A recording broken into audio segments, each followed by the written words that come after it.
Class, good evening all of you.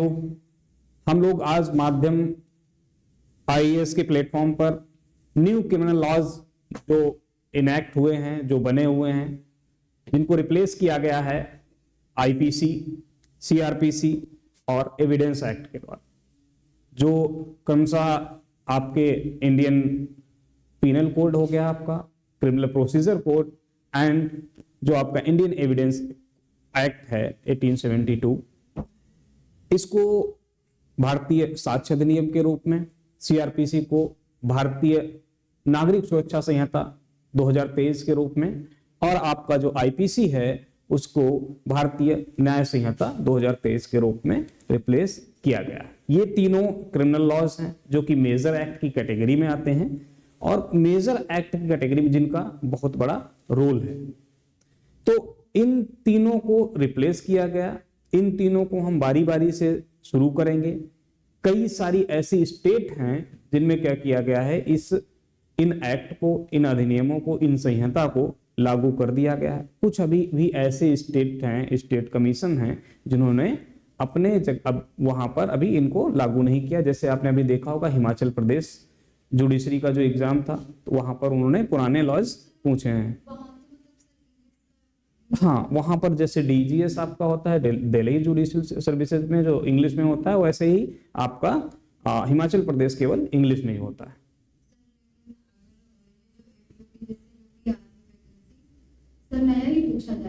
बिल्कुल, अभी कोई भी ऐसा किसी प्रकार का नोटिफिकेशन नहीं है कि ना किसी प्रकार का ऐसी कोई जानकारी दी गई है कि नए पूछे जाएंगे या पुराने। लेकिन हम ये मानकर चलते हैं कि उत्तर प्रदेश में यूपी पीसीएसजे की जो वैकेंसी आएंगी या एपीओ की वैकेंसी आएंगी, क्योंकि एपीओ के लिए बहुत ही महत्वपूर्ण है, क्योंकि एपीओ के जो तीनों मेन एक्ट हैं, मेन जो सब्जेक्ट हैं, वो कौन से हैं? यही आपका बीएनएस, बीएनएसएस और बीएसए होगा, प्लस उसके साथ पुलिस रेगुलेशन और पुलिस एक्ट। ये 5 आपको सब्जेक्ट एपीओ के लिए पढ़ने पड़ते हैं। तो बीएनएस जो है, हम लोग यहाँ पर अब जो अपना स्टार्ट करेंगे इस सेशन को, वो बीएनएस से स्टार्ट करेंगे।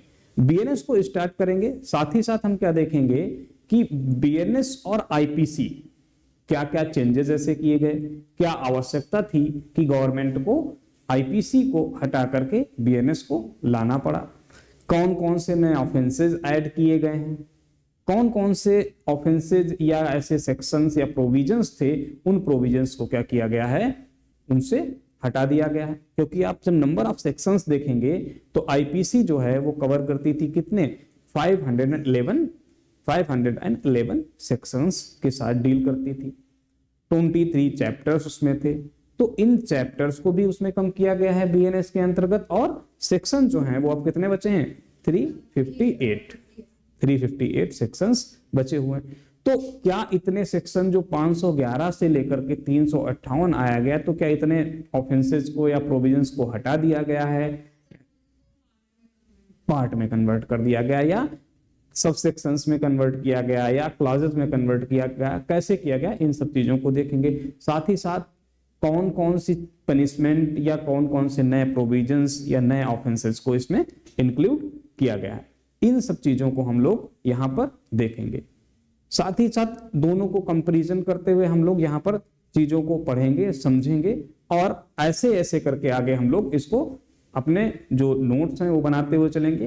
प्री और मेंस दोनों के पॉइंट ऑफ व्यू से हम लोग चीजों को देखते हुए चलेंगे, क्योंकि यूपी का जो यूपीजे है या कमीशन है, उत्तर प्रदेश लोक सेवा आयोग, इस आयोग के द्वारा, इस कमीशन के द्वारा जो क्वेश्चंस पूछे जाते हैं प्री के पॉइंट ऑफ व्यू से, वो दोनों प्रकार के क्वेश्चंस होते हैं। कुछ क्वेश्चंस ऐसे होते हैं जो बहुत ज्यादा फैक्चुअल होते हैं, इसमें केवल सीधे डेट पूछ लिया जाता है, या इसको कंसेंट कब मिली, असेंट कब मिली, प्रेसिडेंट की कब लागू हुआ। डायरेक्ट सेक्शन वाइज क्वेश्चंस बनते हैं, आप क्या है उसकी जो मेन हेडिंग है किसी भी प्रोविजन की, उसको वहां से डेफिनेशन क्लॉज आपका है, वहां से डायरेक्ट क्वेश्चन बनते हैं। कुछ ऐसे क्वेश्चंस होते हैं जो कॉन्सेप्चुअल क्वेश्चंस होते हैं, ठीक है। तो दोनों प्रकार से, तो हम इस प्रकार से अपनी जो पढ़ाई होगी इस प्रकार से करेंगे कि हमारे कॉन्सेप्चुअल और फैक्चुअल दोनों ही प्रकार के क्वेश्चंस कवर होते रहे, ठीक है। एक हम लोग देखेंगे कि एक कंपैरेटिव एक टेबल हमारे पास है, उस टेबल में कौन कौन से नए ऐड हुए, कौन से पुराने जो हैं हटाए गए। इन सब चीजों को किसको रिपील किया गया, इन सब चीजों को हम लोग देखेंगे। तो थोड़ा सा हम लोग पहले आईपीसी की बात कर लेते हैं। आईपीसी इंडियन पिनल कोड जो है वो कब एग्जिस्टेंस में आया? तो इंडियन पिनल कोड की बात करें तो उसको जो असेंट मिली, किसी असेंट मिली, गवर्नर जनरल की या प्रेसिडेंट की? प्रेसिडेंट नहीं, उस समय कौन हुआ करता था? 1860 की बात करते हैं। तो 1860 में जो था वो क्या था? गवर्नर जनरल हुआ करते थे। ठीक है, तो गवर्नर जनरल की असेंट कब मिली? ठीक है, और उसके ड्राफ्टिंग कमेटी के अध्यक्ष कौन थे? या कई बार पूछा था who is associated with drafting of Indian penal code, Indian penal code को ड्राफ्ट करने में किसने उसकी सहायता की, या जो उसके अध्यक्ष रहे ड्राफ्टिंग कमेटी के वो कौन थे? तो लॉर्ड मैकाले जो थे वो उसके अध्यक्ष थे। या आपसे ऐसा भी क्वेश्चन पूछा जाए कौन एसोसिएट किया उसको ड्राफ्ट करने में, ये भी क्वेश्चन आपके पूछा जा चुका है पहले ही। ठीक, वो भी मैकाले ही हैं। मतलब दोनों प्रकार से जब क्वेश्चन पूछे थे, हाँ कौन था? मैकाले ही थे। फिर एक क्वेश्चन ऐसे बनता है आईपीसी की कि जो आईपीसी आया तो एक क्वेश्चन पूछा जाता है इस कौन से जो लॉ कमीशन था उस लॉ कमीशन के रिकमेंडेशन से बनाया गया। तो फर्स्ट लॉ कमीशन जो था उस फर्स्ट लॉ कमीशन के द्वारा आईपीसी को ड्राफ्ट किया गया था। एज इसमें पूछ लेते हैं ईयर फर्स्ट लॉ कमीशन। तो फर्स्ट लॉ कमीशन का जो ईयर था वो 1834 में फर्स्ट लॉ कमीशन आया था। यस, जो फर्स्ट लॉ कमीशन था जिसके अध्यक्ष कौन थे? अध्यक्षता की थी लॉर्ड मैकाले ने ही। तो सारे क्वेश्चंस का आंसर कि फर्स्ट लॉ कमीशन कब आया? 1834 में आया। इसके अध्यक्ष कौन थे? लॉर्ड मैकाले थे। और इस अगर ये पूछा जाए किस चार्टर से, क्योंकि आपने पढ़ा होगा ना 1793 का 1713 का एक्ट, 1813 का एक्ट, 1833 एक्ट, चार्टर एक्ट। तो 1833 का चार्टर एक्ट था। उस 1833 के चार्टर एक्ट के द्वारा एक विधि आयोग बनाया गया, उसके अंतर्गत विधि आयोग बनाया गया। और विधि आयोग फर्स्ट लॉ कमीशन जिसको हम बोलते हैं, प्रथम विधि आयोग वो कब बनाया गया था? 1834 में, 1834 में बनाया गया, जिसके अध्यक्ष कौन थे? लॉर्ड मैकाले थे। लॉर्ड मैकाले को 1833 के चार्टर एक्ट के अंतर्गत ही पहली बार किया गया था कि चौथे सदस्य के रूप में उन्हें शामिल किया गया था। और चौथे कैसे सदस्य? एक विधि सदस्य के रूप में, जो लीगल एडवाइस जो है करेंगे किसको? गवर्नर जनरल को। क्योंकि 1833 का जो चार्टर था वहां पर एक प्रोविजन था कि जो गवर्नर जनरल होता था उस गवर्नर जनरल को असिस्ट करने के लिए उसकी परिषद में 3 लोग हुआ करते थे, 3 सदस्य एक परिषद होती थी, जो क्या करते थे? गवर्नर जनरल को कोई भी फैसला लेना होता था वो एडवाइस करते थे। तो उसी परिषद में, उसी गवर्नर जनरल काउंसिल में क्या किया गया था? 4th मेंबर के रूप में लॉर्ड मैकाले को क्या किया गया था? इसमें जोड़ा गया था। ये नए सदस्य के रूप में आए थे और एक विधि सदस्य के रूप में जोड़े गए थे, जिन्होंने ही क्या किया? फर्स्ट लॉ कमीशन की अध्यक्षता की। इसके बाद क्या हुआ?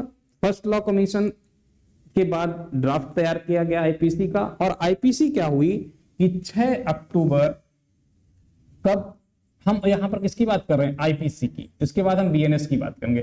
6 अक्टूबर 1860 तो क्या हुआ? ये इसको असेंट मिली गवर्नर जनरल की। और इसी को हम क्या बोलते हैं? असेंट, या इसको हम इनएक्टमेंट ही बोलते हैं। इनएक्टमेंट जो डेट होती है वो भी कौन सी है? ये 6 अक्टूबर 1860 है। और 6 अक्टूबर 1860 के असेंट मिलने के बाद, अगर हम कई बार क्वेश्चन पूछा था क्या कि आईपीसी जो है इंडियन पिनल कोड है, कब एग्जिस्टेंस में आया? केम इनटू इफेक्ट और केम इनटू फोर्स, कब इसको लागू किया गया? ठीक है, हिंदी में अगर पूछेंगे तो क्या होगा? एक शब्द यूज किया जाता है वहां पर, प्रवृत्त।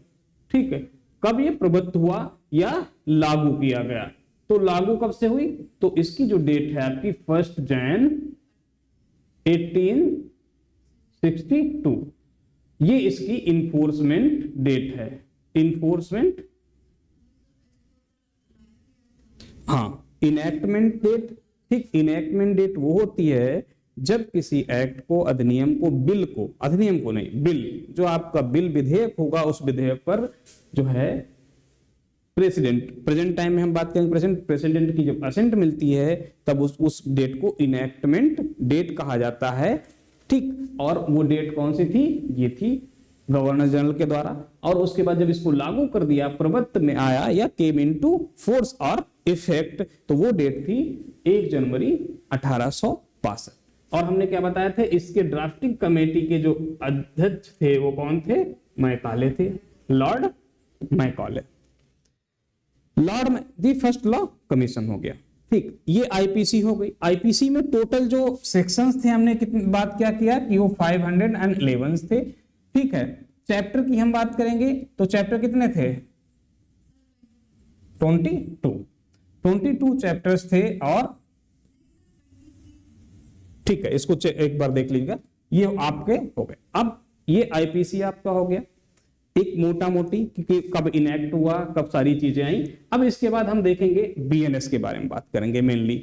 तो बीएनएस के संबंध में अब यहां से क्वेश्चन क्या क्या बने, मैंने बताया कि इसके ड्राफ्टिंग कमेटी के अध्यक्ष कौन थे, कौन एसोसिएट किया, who associated with drafting committee, drafting of IPC, Indian penal code, तो ये लॉर्ड मैकाले। ऐसे ही अब क्वेश्चन जो हमारा प्री के पॉइंट ऑफ व्यू से जो बीएनएस से क्वेश्चन बनेंगे, क्या क्या क्वेश्चन बन सकते हैं, उसको हम बीएनएस को देखते हैं। तो बीएनएस को लाने के पीछे रीजन हम देखेंगे क्या क्या रहे रीजन को लाने के लिए, और बीएनएस कैसे कैसे बना। तो बीएनएस जो है उसका फर्स्ट टाइम किसने इसको इंट्रोड्यूस किया, तो आप देखेंगे, हम पहले लिख लेते हैं बीएनएस क्या है, भारतीय न्याय संहिता 2023। ये आपका एक्ट है, संहिता है, कोड है बीएनएस। इसको फर्स्ट टाइम जो इंट्रोड्यूस किया गया वो कब किया गया, 11 अगस्त 2023।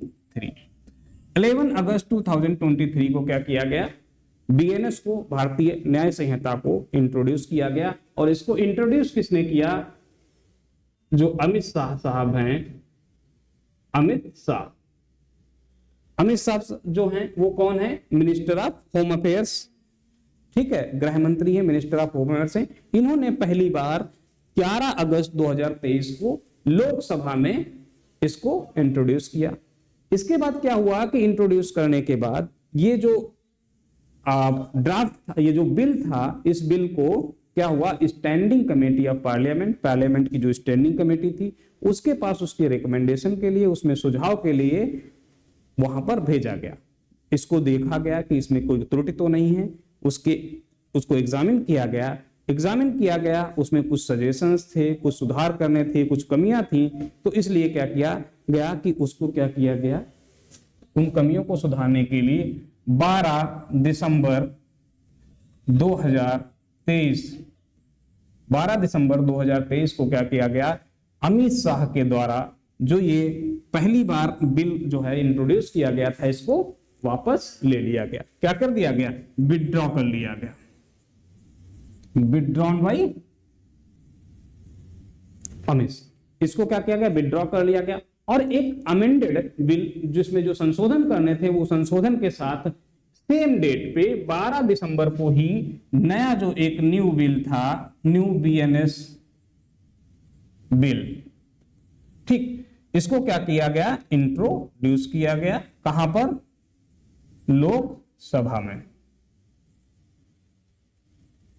लोकसभा में इसको इंट्रोड्यूस कर दिया गया। ये अब कभी भी कोई भी बिल जब होता है किसी भी सदन में, चाहे वो लोकसभा हो या राज्यसभा, जब उसमें क्या किया जाता है, उसको पेश किया जाता है, तो जो दूसरा सदन होता है, अगर लोकसभा में पेश किया गया है तो राज्यसभा जो होता है उसका इन्वेस्टिगेटिंग जो है वो एजेंसी के रूप में काम करता है। अगर राज्यसभा में हुआ है तो लोकसभा में, इस प्रकार से चीजें होंगी। तो लोकसभा में इसको कर दिया गया। तो ये जो मैं बता रहा हूं, इसके पीछे रीजन क्या है बताने का, इसके पीछे रीजन ये है कि ये जो डेट है ये आपके प्री के पॉइंट ऑफ व्यू से इंपॉर्टेंट है। ठीक है, प्री के पॉइंट ऑफ व्यू से इंपॉर्टेंट। 12 दिसंबर को इंस्टीट्यूट कर दिया। अब ये क्या हो गया, ये लोकसभा से ये कब पास हो गया, तो passed by Lok Sabha, passed by Lok Sabha, ये 20 दिसंबर 2023 20 दिसंबर 2023 को क्या किया गया, ये जो आपका लोकसभा के द्वारा इस बिल को, इस विधेयक को पास कर दिया गया। और उसके अगले ही दिन अगले ही दिन क्या होगा 21 दिसंबर 2023 इसमें क्या हुआ, इस बिल को राज्यसभा से भी मंजूरी मिल गई या पास हो, ये राज्यसभा से भी पास हो गया। तो मैं ये जो डेट बता रहा हूं अभी आपको मैं बताऊंगा यहां से कितने सारे और कैसे कैसे क्वेश्चंस बनेंगे। फिर से मैं इसको रिवीजन करता हूं, यहां से देख बताता हूं। 11 अगस्त 2023 क्या हुआ आपका, अमित शाह ने इसको इंट्रोड्यूस किया, स्टैंडिंग कमेटी के पास गया, स्टैंडिंग कमेटी ने इसको ओवर भी किया, ओवर थ्रू, और उसके बाद गो थ्रू करने के बाद क्या, जो उसमें अमेंडमेंट होने थे, जो उसमें कमियां थी, जो त्रुटियां थी, उनको दूर करते हुए उस सूचित किया गया। जिसके बाद क्या किया गया, जो फर्स्ट बिल था, ठीक है, ये जो पहला बिल था उस बिल को क्या किया गया, उसको 12 दिसंबर 2023 को वापस ले लिया गया और एक नया बिल बीएनएस का उसी दिन 12 दिसंबर को ही सेम डेट पर क्या किया गया, लोकसभा में इंट्रोड्यूस किया गया। इसीलिए अब आप देखेंगे, जब बीएनएस देखेंगे तो बीएनएस में जो फर्स्ट पेज पे फुट नोटिंग है उसमें क्या लिखा हुआ है, आप देखेंगे उसमें लिखा हुआ है भारतीय, एक मिनट इरेज,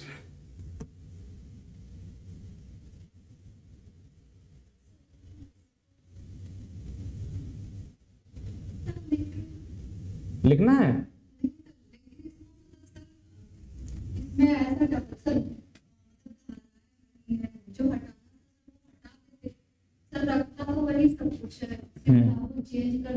बताता हूं उसमें अभी क्या क्या चेंजेस हुए हैं, क्या क्या चेंजेस की आवश्यकता थी, उस चीज को हम लोग अभी आएंगे।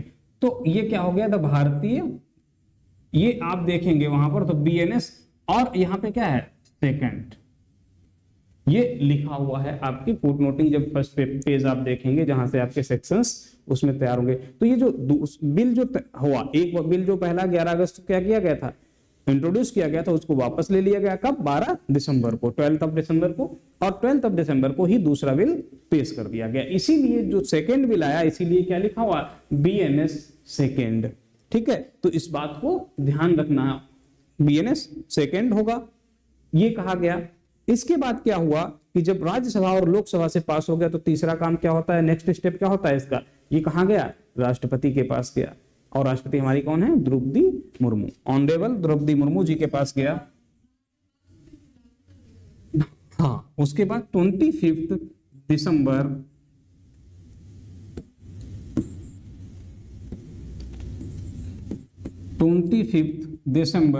2023 ये क्या हो गया, ये केम इनटू इनफोर्स, ये इनफोर्स कर दिया गया। इस पे साइन कर दिए किसने, हमारे जो ऑनरेबल प्रेसिडेंट हैं द्रौपदी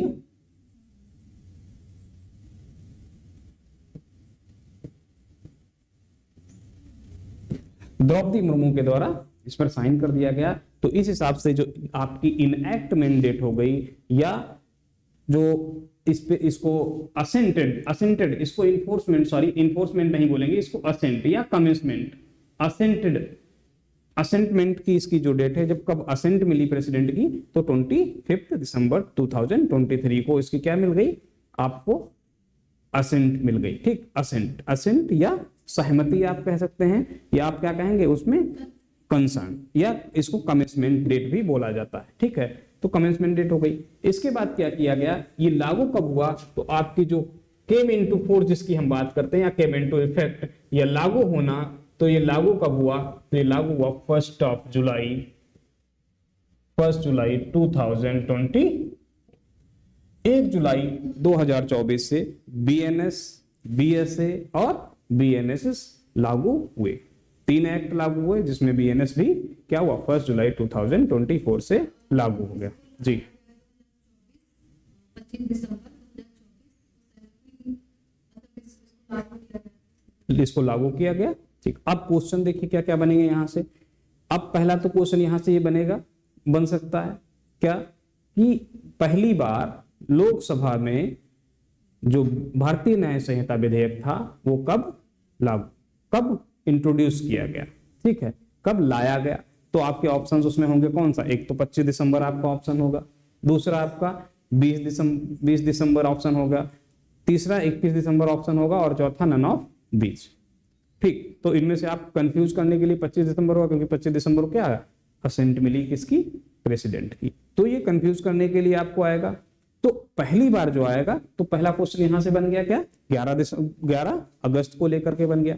दूसरा क्वेश्चन बनेगा कि कब पहला जो बिल था, पहला विधेयक था भारतीय न्याय संहिता का, उसको कब विड्रॉ किया गया, कब उसको वापस ले लिया गया। एक तो ये क्वेश्चन। दूसरा, किसके द्वारा वापस ले लिया गया। ऐसे ये क्वेश्चन बन सकता है कि जो पहला भारतीय न्याय संहिता का विधेयक था, बिल था, उस बिल को पहली बार किसके द्वारा किया गया। ठीक है, तो Amit Shah, minister of home affairs, इनके द्वारा। हाँ, ये फैक्चुअल क्वेश्चंस हैं, इस प्रकार से नेम से पूछे हैं, किसने इंट्रोड्यूस किया, किस डेट में इंट्रोड्यूस किया। ठीक है, ये क्वेश्चंस हो गए, और यहां तक आपका क्या हो गया, 1 जुलाई को ये लागू हो गया, प्रभावी हो गया, और तब से ये अब बीएनएस चल रहा है। ठीक है जी, बताइए जी। बिल्कुल ठीक है, बिल्कुल देख लेंगे, आप दिखा दीजिएगा। ठीक, तो अब ये हो गया। दूसरी बात हम लोग यहीं से अगर देखते हैं, अगर हम बात करें बीएनएस का एक्ट नंबर क्या है, एक क्वेश्चन पूछा था बीएनएस का एक्ट नंबर क्या होगा, तो एक्ट नंबर क्या है, हाँ जी नहीं, एक्ट नंबर नहीं, एक्ट ईयर, एक एक्ट नंबर 45 ऑफ 2023। बिल्कुल, ये एक कॉन्सिडेंस है कि जो आईपीसी बनी थी उसका भी एक्ट नंबर क्या 45 था, और आपका जो आईपीसी जो बीएनएस है, सॉरी, उस बीएनएस को भी उसका एक्ट नंबर क्या है 45 है। हाँ बताइए। हाँ, एक्ट नंबर सेम है, लेकिन अब ये एक्ट नंबर होता है, आता कहां से, इसके बारे में पता है क्या कि एक्ट नंबर कहां से आता है, इसको ये नंबर कैसे पड़ता है, जानकारी है इस बारे में कुछ।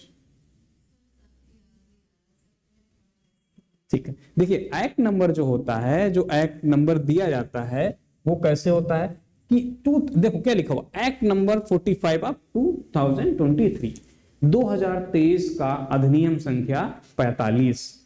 मतलब क्या है, इससे पहले 2023 में जब तक ये लागू हुआ, इसको असेंट मिली, और असेंट होने के बाद क्या केम इनटू फोर्स, ये प्रभावी हुआ, लागू हुआ, तब तक क्या हुआ, इससे पहले कितने 44 जो एक्ट हैं वो बन चुके हैं 2023 में। तो ये नंबर ऑफ एक्ट है 2023 का, 2023 में जो 45वें नंबर का वो एक्ट है, वो कौन सा है, वो बीएनएस। ठीक, ये एक्ट नंबर। ऐसे ही ये नया बना तो इसका एक्ट भी एक्ट नंबर ना, मैं वही कह रहा हूं, आप समझिए 2023 में 1 जनवरी 2023 शुरू हुआ, उसके बाद से बहुत से डिफरेंट एरियाज पे क्या हुए, बहुत सारे एक्ट, बहुत सारे अधिनियम बने। ठीक है, उन अधिनियम में, और अच्छे से मैं समझाता हूं इसको कैसे, अभी समझना है, सुनिए। कोई भी अधिनियम बनने से पहले क्या होता है, उसको अधिनियम बनने से पहले वो क्या होता है, बिल होता है, विधेयक होता है। तो पहले क्या होता है, किसी भी सदन में, पार्लियामेंट के, संसद के किसी भी सदन में क्या होता है, बिल, या इसको हम क्या कहते हैं, विधेयक पेश किया जाता है, विधेयक पेश हो, और यही विधेयक जब प्रेसिडेंट के द्वारा इस पे साइन कर दिए जाते हैं, तो ये साइन बनने के बाद ये क्या हो जाता है, यही विधेयक जो होता है, ये वाला विधेयक, ये क्या बन जाता है, एक्ट बन जाता है, या अधिनियम बन जाता है, अधिनियम बन जाता है। तो अभी मैंने एक्ट नंबर बताया, अब मैं आपको इसी में बताता हूं, फिर उसको और अच्छे से समझाता हूं आपको। ये जो एक्ट नंबर 45 है, लेकिन ये एक्ट बनने से पहले क्या किया गया, बिल पेश किया गया होगा ना, जो मैंने बताया, इंट्रोड्यूस किया था 11 अगस्त को अमित शाह ने। वो बिल जो था, वो बिल था, तो अगर बीएनएस का, यहां से भी क्वेश्चन पूछा जाएगा प्री में, 100% बता रहा हूं, किसी ना किसी स्टेट में, और किसी स्टेट का आप थोड़ी यूपी जुडिशरी में ही या यूपी एपीओ में ये क्वेश्चन जरूर पूछा जाएगा कि बीएनएस जो है, इस बीएनएस का बिल नंबर क्या है, जी बताएं। तो सर उसमें नया, ये आपका जब तक सिलेबस नोटिफिकेशन के साथ अपडेट होकर नहीं आएगा, तब तक कुछ नहीं कहा जा सकता है। लेकिन आप लोग पढ़ाई अपनी इस तरीके से करिए कि आप नए क्रिमिनल लॉज को पढ़ें, क्योंकि मोस्ट प्रोबेबली 95%, 99% हम ये मान के चलना चाहिए हमें कि हमें नए क्रिमिनल लॉज ही पूछे जाए, ठीक है। लेकिन पढ़ के हमें दोनों चलने हैं, पिछला वाला भी रिवीजन करते रहना है, और आपको दिक्कत नहीं होगी, क्योंकि जब हम आपको यहाँ पर बीएनएस पढ़ाएंगे तो बीएनएस के साथ हम क्या करेंगे, आईपीसी को भी कोरिलेट करके बताते हुए चलेंगे, ठीक है। तो आप उसके लिए परेशान ना हो। तो सजाए दंड से वो हाँ बिल्कुल, उसको बताऊंगा मैं। तो आप अभी यहाँ पे सुन, ठीक है। 173 जो बिल नंबर था वो कौन सा था, 173। मतलब बीएनएस जो का बिल आया, जो भारतीय न्याय संहिता का जो बिल आया, वो बिल नंबर कौन था 173 था।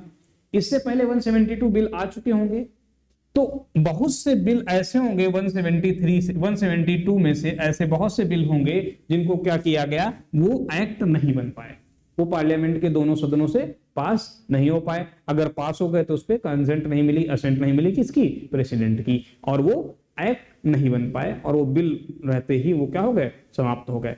तो अब आपको समझ में आएगा एक्ट नंबर कैसे। तो इसमें से जो 44 कोई ऐसे बिल थे जो क्या किए हुए, वो आकर के बन गए। जैसे इसमें 2023 का ही जो फर्स्ट बिल आया था, जो फर्स्ट एक्ट है, वो रिलेटेड था पोस्ट ऑफिस से, मतलब जो सीनियर सिटीजन्स हैं उनके मेंटेनेंस और इस चीज को लेकर के था।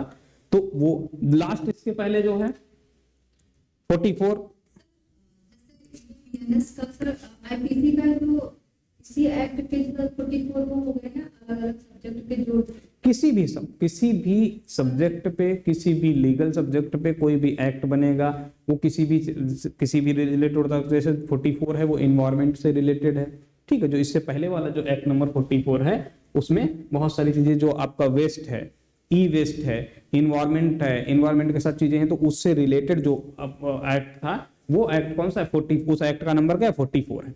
तो किसी भी क्षेत्र में कोई एक्ट बनता है, वो एक्ट क्या होता है, जिसपे प्रेसिडेंट की कंसेंट अनसेंट मिल गई, वो उसमें ऐड होता चला जाता है, एक ऐड हो गया। तो ऐसे ऐसे करके इससे पहले कितने 44 एक्ट बन चुके थे। तो 2023 का ये कौन सा एक्ट है, ये 45 नंबर का एक्ट है, जिसमें जो बिल था एक, और बिल कौन सा है 173 नंबर का जो बिल था, जिसको असेंट मिली, और असेंट मिलने के बाद ये 45वें नंबर का बिल बन गया। तो यहां से देखिए आपको याद क्या रखना है, इस थियरी, ये सिर्फ इसलिए आपको बताया है कि बाई चांस आपसे कभी पूछ ले, कभी इंटरव्यू में पूछ लिया जाए कि एक्ट नंबर 40 आपका कौन सा है, तो आपने बताया कि हाँ 45 ऑफ, बड़ा सिंपल सा क्वेश्चन है जिसका आपने आंसर दे दिया कि 45 ऑफ 2003। तो पूछेंगे 45 जो एक्ट नंबर है ये मतलब किस प्रकार से दिया जाता है, क्या कहां से आता है, तो आप इस चीज का उत्तर दे सके, आंसर कर सकें, इसलिए मैंने ये बताया ये कहां से आता है, ठीक। और ये क्वेश्चन जो है 173 यहां से आपका प्रिलिमिनरी का क्वेश्चन कहीं ना कहीं किसी भी स्टेट में, और मोस्ट प्रोबेबली आपके यूपी में, एपीओ या जुडिशरी में, यहां से ये क्वेश्चन प्रिलिम में पूछ लिया जाएगा, ठीक है। तो क्या हो गया, बीएनएस का एक्ट नंबर आपको पता चल गया, बीएनएस में जो आपका बिल नंबर था बीएनएस का वो पता चल गया। बीएनएस से रिलेटेड जितनी भी डेट थी कौन कौन सी मैंने बताई, एक तो 11 अगस्त हो गई, ठीक है, 12 दिसंबर हो गई, उसके बाद 20 दिसंबर हो गई, और 21 दिसंबर हो गई, और उसके बाद 25 दिसंबर हो गई, और फिर आपकी 1 जुलाई 2024 को ये फाइनली क्या हो गया, ये लागू हो गया जी। हाँ, ये सारी चीजें आपको नोट्स में प्रोवाइड की जाएंगी, ठीक है। जैसे आप अब इसको डिक्टेट करके ही मैं बता दूंगा, जो चीजें यहाँ पे आपको दिख रही वो नोट करते जाइए, और बाकी प्रिंटेड फॉर्म में भी आपको ये चीजें मिल जाएंगी, ठीक है। ये आपका बीएनएस हो गया। बीएनएस में अभी एक और चीज देख लेते हैं कि टोटल जो नंबर ऑफ सेक्शंस है वो कितने हैं, ठीक है। टोटल नंबर ऑफ सेक्शंस क्या है,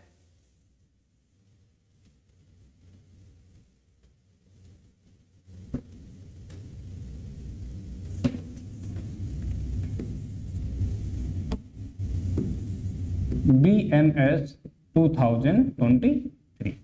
इसमें टोटल जो सेक्शंस हैं वो कितने होंगे, तो 358 सेक्शंस हैं, और टोटल जो चैप्टर्स हैं वो कितने हैं, टोटल चैप्टर्स हैं 20, ठीक है। बीएनएस में टोटल चैप्टर कितने हैं, 20 हैं, और जो आपके टोटल सेक्शंस हैं वो 358 है। ये भी क्वेश्चन यहाँ से क्या है, प्री के पॉइंट ऑफ व्यू से इंपॉर्टेंट है और प्री में आपसे पूछा जा सकता है, क्योंकि इस संबंध में आईपीसी के संबंध में इस प्रकार के क्वेश्चंस पहले पूछे जा चुके हैं, जिनको आप ओपी त्रिपाठी है, आपके पास एसेंट की बुक है, घटना चक्र है, परीक्षा मंथन है, कहीं भी देखेंगे तो आपको ये मिल जाएंगे। ठीक है, ये आपका क्या हो गया, बीएनएस से रिलेटेड हो गया। कुछ इसमें अपराध हैं, ऑफेंसेज हैं, जिनको क्या किया गया, ऐड किया गया। जैसे आप देखेंगे डिफिनेशन, अगर क्लास से हम लोग बात करें तो डेफिनेशन क्लास में क्या है कि आप चाइल्ड देखेंगे, चाइल्ड को कहीं पर भी डिफाइन नहीं किया गया था, लेकिन क्या हुआ है कि जो ये एक्ट है बीएनएस 2023, इसमें चाइल्ड को डिफाइन किया गया है। ठीक है, उसके बाद नए ऑफेंस में आप देखेंगे मॉब लिंचिंग को भी डिफाइन किया गया है, मॉब लिंचिंग उसको भी इसमें ऐड किया गया है, जो कि आईपीसी में नहीं था। ऑर्गेनाइज्ड क्राइम आईपीसी में नहीं था। ठीक है, ऑर्गेनाइज्ड क्राइम के साथ पिटी ऑर्गेनाइज्ड क्राइम जो है उसको भी, या पिटी ऑर्गेनाइज्ड ऑफेंसेस जो हैं उनको भी इसमें क्या किया गया है, स्थान दिया गया है। हाँ, ठीक। और अब आप बात कर लेते हैं कि जो बीएनएस है इसकी इंपॉर्टेंट डेट्स हमने देख ली, जो प्री के पॉइंट ऑफ व्यू से हमारे लिए इंपॉर्टेंट थी और वहां से कैसे कैसे क्वेश्चंस बन सकते थे। अब इसके बाद हम लोग बीएनएस के जो एक कंपैरेटिव एनालिसिस है, या कंपेयर कैसे कहाँ चीजें बढ़ाई गई, क्या किया गया और कैसे ये सेक्शंस कम हुए, उनको पहले समझ लेते हैं और फिर हम एक टेबल में उनको देख लेंगे क्या क्या चीजें। बीएनएस में ऑफेंस प्रोविजंस को रिपील नहीं किया गया है, जितने आपको डिफरेंस दिख रहा है कि एक तरफ आप 511 देखते हैं और दूसरी तरफ 358 सेक्शंस देखते हैं, 358 सेक्शंस देखते हैं। हुआ क्या है कि जो जैसे आप देखते थे कि 1 से लेकर 2 से लेकर के 52A तक, हार्वर तक क्या किया गया था, ये डिफिनेशन क्लास था, आप इसको डिफाइन किया गया था, अलग अलग चीजों की अलग अलग शब्दों को वहां पर डिफाइन किया गया था। इसको क्या कर दिया गया है, किसी एक सेक्शन के अंतर्गत क्लॉजेज में इसको ले आया गया है। तो आपके लगभग 50 जो आपके सेक्शंस हैं वो कहाँ आ गए, एक ही सेक्शन के अंतर्गत और क्लॉजेज में आ गए। दूसरा क्या था कि जो जैसे डिफेमेशन था वो आपका कई सारे सेक्शंस में 499 से शुरू होता था और 506 तक जाता था, तो उन सेक्शंस को भी क्या कर दिया गया है, 1 से 2 सेक्शन में कर दिया गया है। ठीक है, तो इसी प्रकार से कुछ चीजों को, जैसे आपका पनिशमेंट है, ठीक है, उस पनिशमेंट को कम कर, पनिशमेंट क्या किया गया है, उसमें कुछ ऐसे पनिशमेंट है जिनमें क्या किया गया है, बढ़ाया गया है। ठीक है, इम्प्रिजनमेंट बढ़ाया गया है, फाइन का जो फाइन है, चार्जेस हैं, उस अमाउंट को क्या किया गया है, इंक्रीज किया गया है। हाँ, जो इम्प्रिजनमेंट का ईयर था उसको बढ़ाया गया है। ठीक है, और एक नए पनिशमेंट के रूप में कम्युनिटी सर्विस को क्या किया गया है, जोड़ा गया है, कम्युनिटी सर्विस को जोड़ा गया है। तो हम लोग एक टेबल के माध्यम से इसको देखते हैं कि ये कहां से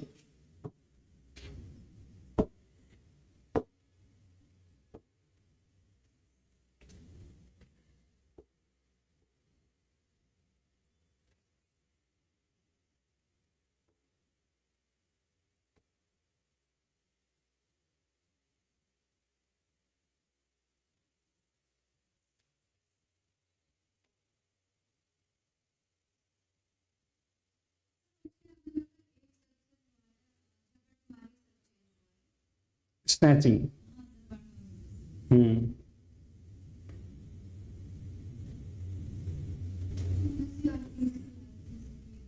ये इसको अगर हम देखेंगे, देखते हैं कौन पढ़ाएगा, लीगल करंट अफेयर्स। अच्छा, ठीक है, तो इसको देखते हैं। ये हमारा एक टेबल है, प्रिपेयर किया गया है, जिसमें देखिए क्या लिखा हुआ है कि आप इसका हेडिंग में correspondence table and comparison summary of the Bharatiya Nyaya Sanhita 2023 BNS to the Indian penal code 1860। अब एक तरफ इसमें आप इसके टॉपिक्स को देखेंगे तो इसमें देखिए क्या है कि एक आप इसका जो टेबल देखेंगे, यहां पर जो बीएनएस है, उस बीएनएस के सेक्शंस को, बीएनएस के सेक्शंस को दिया गया है, ये बीएनएस सेक्शंस हैं। ठीक है, और इसके सबसेक्शंस को यहाँ पर डिफाइन किया गया है। यहाँ पर आपके आईपीसी के सेक्शन और सबसेक्शंस को डिफाइन किया गया है। Short title, commitment and application. तो शॉर्ट टाइटल ये किस नाम से, इसका टाइटल क्या होगा, किस नाम से जाना जाएगा, तो भारतीय न्याय संहिता के नाम से इसको जाना जाएगा। कमिटमेंट मतलब इसको कब ये कमिटमेंट, इसकी डेट क्या है, कब ये इसको असेंट मिली और कब ये लागू हुआ, तो इसके बारे में बताया जाएगा। ठीक है, तो और कमिटमेंट की बात कहाँ की गई, सेक्शन 1 और क्लास 2 में। ठीक है, सब सेक्शन 2 में बात की कमिटमेंट की। और ये देखो ये क्या हुआ, ये कमिटमेंट जो था, और इधर ही देखेंगे आईपीसी में, तो आईपीसी में क्या था, इसका जो ये जो सेक्शन 1 था, उसी सेक्शन 1 में क्या लिखा गया था, this subject covered by the 6 subsection of section 1 of BNS, corresponding to 5 separate sections of IPC, and separate heading there. In IPC, the extent of code operation is also given, which is absent in BNS. जो चीज इसमें IPC में दी गई थी उसको क्या किया गया है, यहां पर ऑप्शन किया गया। और बीएनएस में क्या किया गया है, 6 सेक्शंस को सब सेक्शंस में डिवाइड किया गया, और डिवाइड करके क्या किया गया है, इनको एक ही सेक्शन में कंबाइन किया गया। सबसेक्शन जो आपका 2 है वो क्या बात करता है, किसकी बात करता है, sorry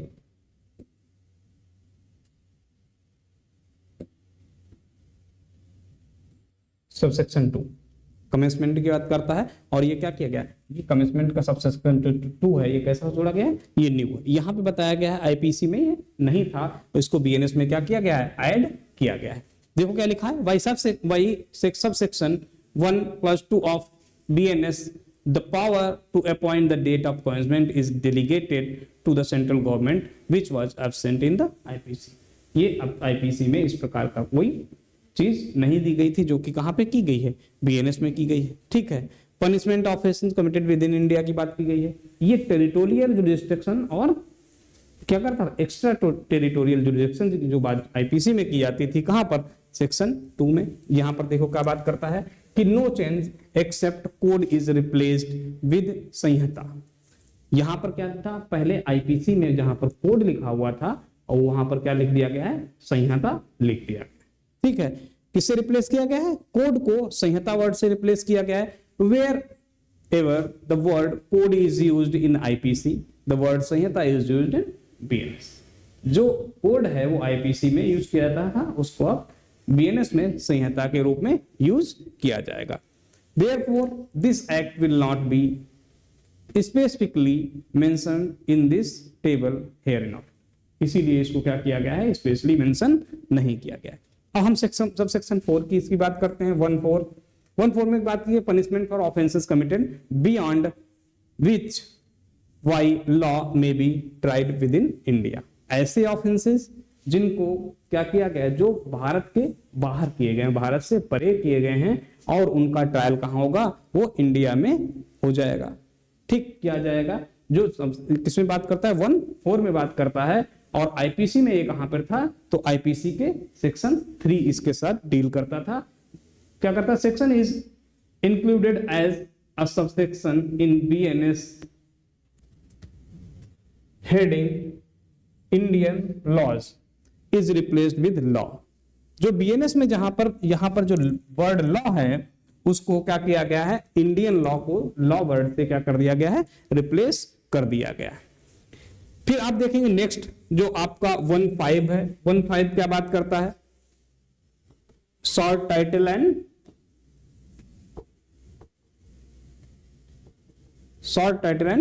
commitment and application extension of code to extra territorial jurisdiction की बात करता है। और एक्स्ट्रा टेरिटोरियल जुरिडिक्शन की जो बात करता था आईपीसी, वो सेक्शन 4 बात करता था। और यहां पर इसमें जब आप देखेंगे तो आपका उस सेक्शन 4 को कहां कर दिया गया है, सेक्शन 1.5 में उसको कर दिया गया है। एक्स्ट्रा जुरिडिक्शनल मतलब एक्स्ट्रा जुरिडिक्शनल क्या हुआ कि ऐसा कोई ऑफेंस जो इंडिया से बाहर किया गया, उसकी टेरिटरी से बाहर किया गया हो, वो एक्स्ट्रा टेरिटोरियल ऑफेंस हो जाएगा, ठीक है, एक्स्ट्रा टेरिटोरियल ऑफेंस हो जाएगा, ठीक है। फिर ऐसे आप देखिए नीचे का जो नेक्स्ट जो आपका जो सेक्शन 5 था आईपीसी का, तो क्या क्या बात कर रहा था, IPC section is included as a subsection in BNS sense heading, ठीक है। ये कहा गया, short title commitment and application certain laws not to be affected by this act. ऐसे कुछ लॉज, कौन से लॉज जो बीएनएस के द्वारा अफेक्ट नहीं होंगे, किसके द्वारा, कौन कौन से, जैसे मिलिट्री लॉज हुए जो नेवी से रिलेटेड हैं, ठीक है, कोई नौसेना का अधिकारी है उसके द्वारा कोई ऑफेंस किया गया है, कोई आर्मी का ऑफिसर है आर्मी ऑफिसर के द्वारा किया गया ऑफेंस, या कोई वायुसेना का ऑफिसर है तो उसके द्वारा क्या किया गया, किसी प्रकार का कोई ऑफेंस किया जाएगा तो वो संहिता के अंतर्गत नहीं आएगा। क्यों नहीं आएगा? क्योंकि इसके साथ जो डील करते हैं वो उनके अपने मार्शल लॉज होते हैं, उन्हीं मार्शल लॉज के अंतर्गत उनको क्या होता है, उनकी लायबिलिटी बनाई जाती है, उनका ट्रायल होता है। जो भी चीजें होती हैं उनके मार्शल लॉज के, उनके अपने कोड, अपने एक्ट होते हैं, उसके आधार पर ही उनको क्या किया जाता है, ट्रायल किया जाता है और उनको लायबल बनाया जाता है। सेक्शन जो 2 है बीएनएस का, उस सेक्शन 2 को बीएनएस के क्या कर दिया गया है, डेफिनेशन क्लास बनाया गया है, और डेफिनेशन क्लास में इसी में और एक चीज बीएनएस में क्या किया गया है, बीएनएस में जो जितनी भी परिभाषाएं हैं उन परिभाषाओं को क्या किया गया है, अल्फाबेटिकली उनको अरेंज किया गया है। पहले क्या था कि मतलब जो भी चीजें थी वो अरेंज उसमें नहीं थी, अल्फाबेटिकल रूप में अरेंज नहीं थी या क्रोनोलॉजिकल ऑर्डर में उनको नहीं रखा गया था। अब क्या किया गया है, पहला ए से आएगा, फिर जब ए से जितने रिलेटेड जो डेफिनेशन क्लॉज हैं, जो वर्ड हैं, उनको कर दिया जाएगा। उसके बाद जैसे ए वाले खत्म हो गए उसके बाद बी, देन सी, तो ये जो होगा ये क्रोनोलॉजी कैसी होगी, ये अल्फाबेटिकल क्रोनोलॉजी होगी। तो फर्स्ट क्या है, एक्ट को डिफाइन कर दिया गया, और एक्ट को ही कहां पर पहले डिफाइन किया गया था, इस एक्ट को जहां पर बीएनएस में डिफाइन है, यही एक्ट पहले कहां पर डिफाइन था, वो 33 ऑफ इंडियन पिनल कोड जो है इसके बारे में डील करता था। दूसरा क्या है, दूसरा आप देखेंगे इसका अगला सेक्शन क्या है, एनिमल, ठीक है। दूसरा क्या आएगा, एनिमल है, एनिमल को क्या किया गया है, कहां पे, 47 में किया गया, ठीक है, 47 में था, और 47 से उठा करके कहां ले आया गया, ये आ गया आपका 2 सबसेक्शन 2 में आ गया, ठीक है। और यहां पर इसमें किसी प्रकार कोई चेंजेस नहीं किए गए हैं, ठीक है। ये जो हमारी टेबल है वो किसी, चाइल्ड क्या है, ये देखो वहां पर लिखा न्यू, चाइल्ड जो है, चाइल्ड के डेफिनेशन को 2-3 में क्या किया गया है, पूरी तरीके से नए तरीके से जोड़ा गया है। और है क्या चाइल्ड की डेफिनेशन, तो definition of child in section 2 subsection 3 of BNS, child any person below the age of 18 years, ठीक है, दिस इज एन एडिशन।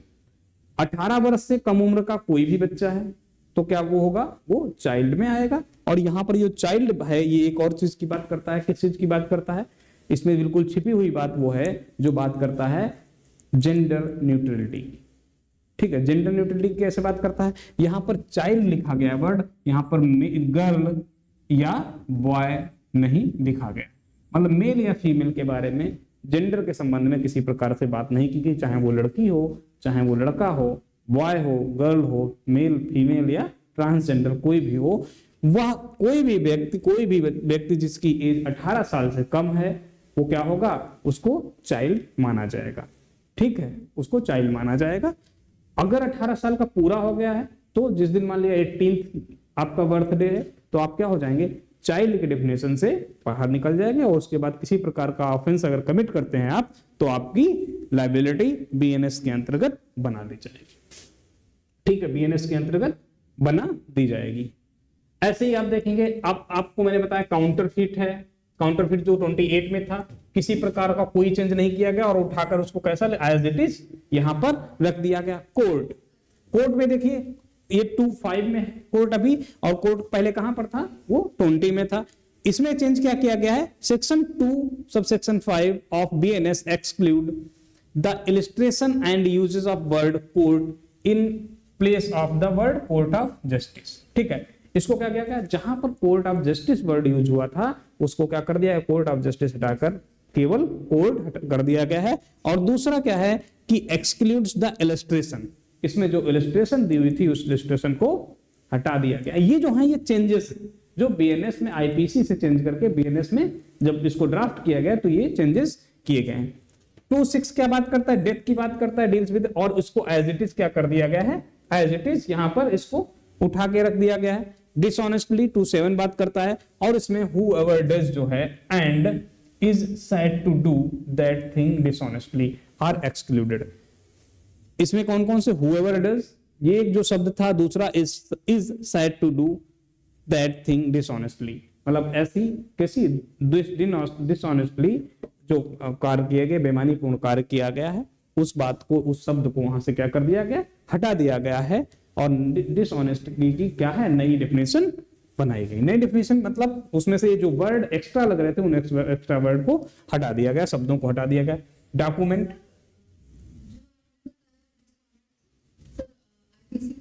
उसमें लिखा था मतलब बेईमानी, जी, बेईमानीपूर्ण आशय से, जो उसके अंदर जो फैक्ट दिया था उसमें, हाँ, ये जो वर्ड मेरा कहना है, जो यहाँ पर जो वर्ड डिसऑनेस्टली दिया गया है, तो डिसऑनेस्टली में क्या लिखा हुआ था, इसमें एक whoever does या दूसरा वर्ड क्या था, मैं आपको इसकी जब आप डेफिनेशन पढ़ेंगे आईपीसी में, तो उस आईपीसी में ये शब्दों का प्रयोग किया गया था, whoever does और is said to do that thing dishonestly।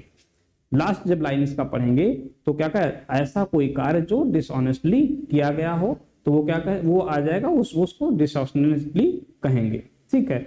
लेकिन अब इन शब्दों को हटा दिया गया है, उनको एक्सक्लूड कर दिया गया, यहां पर ये चीजें बताई गई, ठीक है, ये चीज यहां पर बताई गई है।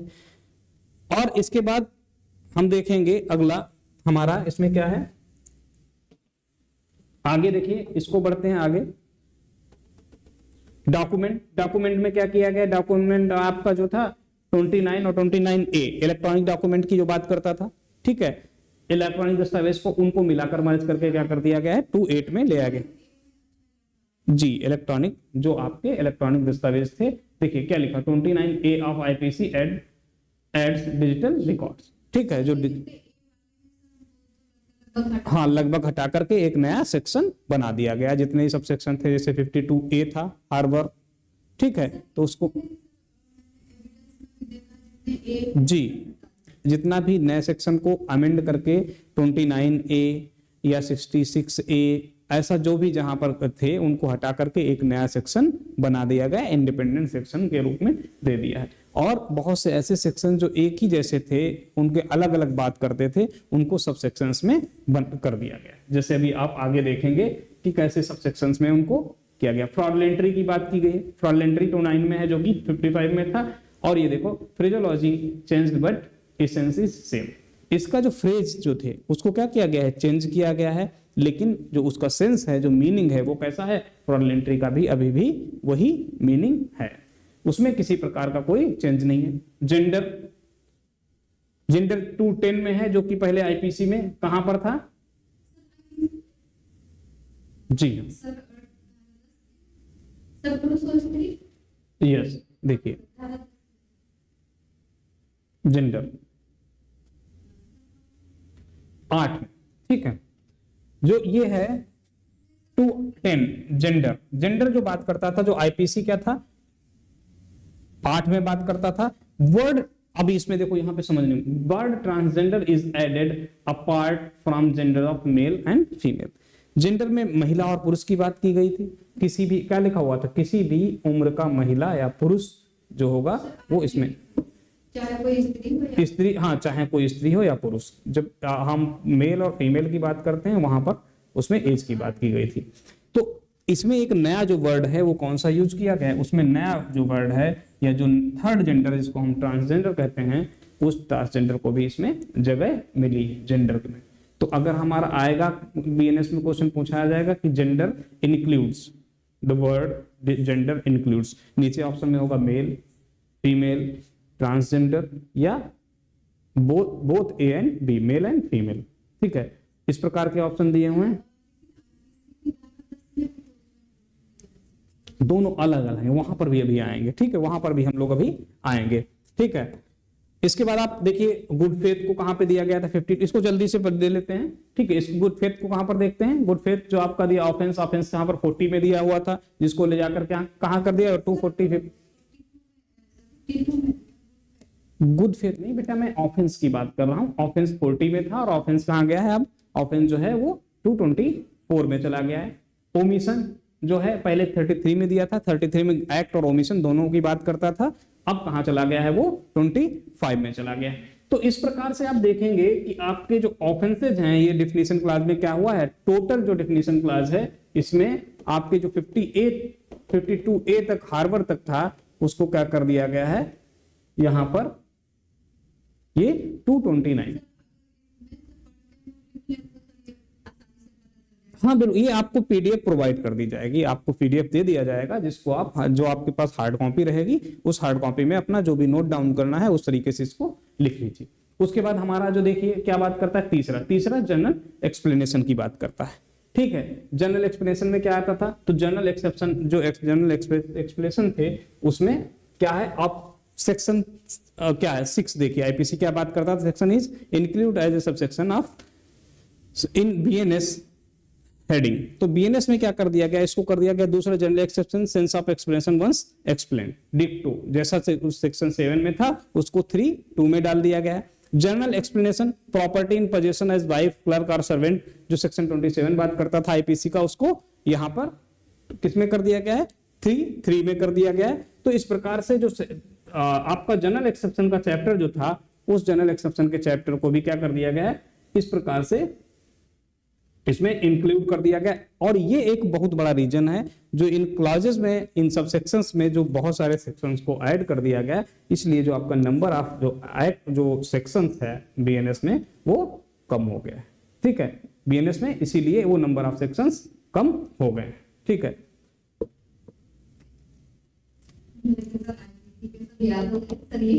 नहीं, आप जब इसको कंपैरेटिव इसको एनालिसिस करेंगे तो आपकी चीजें याद हो जाएंगी।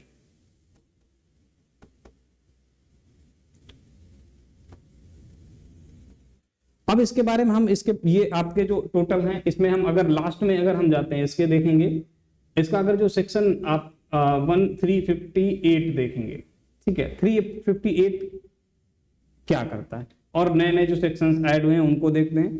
358 ये बात करता है रिपील और सेविंग्स की, किसकी बात करता है, रिपील और सेविंग्स की बात करता है दिस सेक्शन। और ये कैसे है, यहां पर ये सेक्शन नहीं था इसीलिए यहां पर क्या है, ये बिल्कुल नल है, यहां पर कोई चीज नहीं, कोई सेक्शन नहीं लिखा हुआ, ये नया सेक्शन ऐड है। This section is a new addition, क्या है, एक नया सेक्शन ऐड किया गया है। The Indian penal code 1860 was enacted by the British colonialist de novo, therefore the repeal and saving sections was not required at all. White subsection 1 and subsequent government of India notification, the IPC will be repealed on 1st July 2024. ये बात क्या करता है कि जिस दिन से BNS को लागू कर दिया गया है वो बीएनएस उसके बाद से क्या होगा, उसी डेट से आईपीसी जो है आईपीसी को रिपील कर दिया जाएगा या रिपील माना जाएगा, इसकी बात करता है। इसीलिए इसका नाम क्या है, ये हाँ ये ऐड किया गया, ये आईपीसी में इस प्रकार का कोई सेक्शन नहीं था, इसको किया गया। और इसमें किसकी बात की, सेविंग्स की बात की गई है और रिपील की बात की गई है, ठीक है। ये व्यावृत्ति और रिपील के संबंध में बात करता है। आप हिंदी में जो आप पढ़ते हैं, अगर आपका माध्यम हिंदी है तो ठीक है। However subsection 2 and 4 stipulate saving relate to the repealed code, ये रिपील करता है। अब हम यहां पर से अब आपको एक और चीज समझाना चाहेंगे, आईपीसी क्या हुआ, यहां से रिपील हो गया। अब 1 जुलाई 2024 के बाद जो भी ऑफेंसेज होंगे उस ऑफेंस से संबंध में जो भी एफआईआर दर्ज की जाएगी, फर्स्ट इन्फॉर्मेशन या किसी प्रकार का उन केसेस में ट्रायल होगा वो बीएनएसएस के माध्यम से होगा, उनके थ्रू होगा, वो प्रोसीजर उसमें फॉलो किया जाएगा जो बीएनएसएस में दिया गया है। और जो एफआईआर दर्ज होंगी वो एफआईआर किसके थ्रू दर्ज होंगी, वो उसको डील करेगा बीएनएस। लेकिन और यहां से हम देखेंगे, अब यहां पर हम देख लेते हैं कि जब हम इसकी बात करते हैं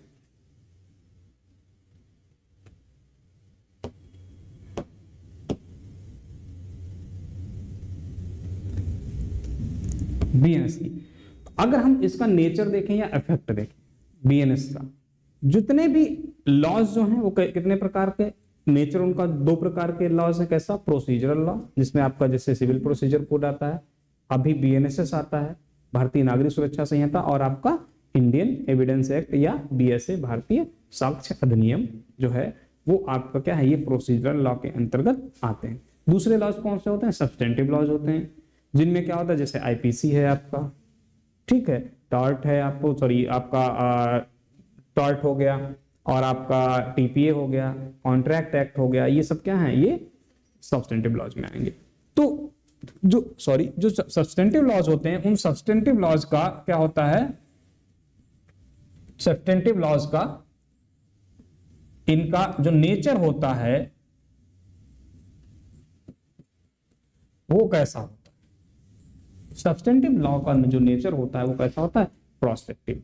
कैसा होता है? भविष्यलक्षी नेचर होता है। भविष्यलक्षी मतलब ये जब लागू हुआ है इसके बाद, अब इसको कैसे समझेंगे? मान लिया ये 1 जुलाई 2024 को क्या हुआ, लागू हुआ, और कोई केस या कोई ऐसा ऑफेंस जो था, किसी मान लिया ए था, ए के द्वारा कोई ऑफेंस कमिट किया गया, ए ने बी को क्या किया, बी का अटेम्प्ट टू मर्डर करने की कोशिश किया, और ये इससे पहले किया था। कब किया? इससे पहले किया। तो ये इस पर कौन सी लागू होगी? यहां पर आईपीसी लागू होगी।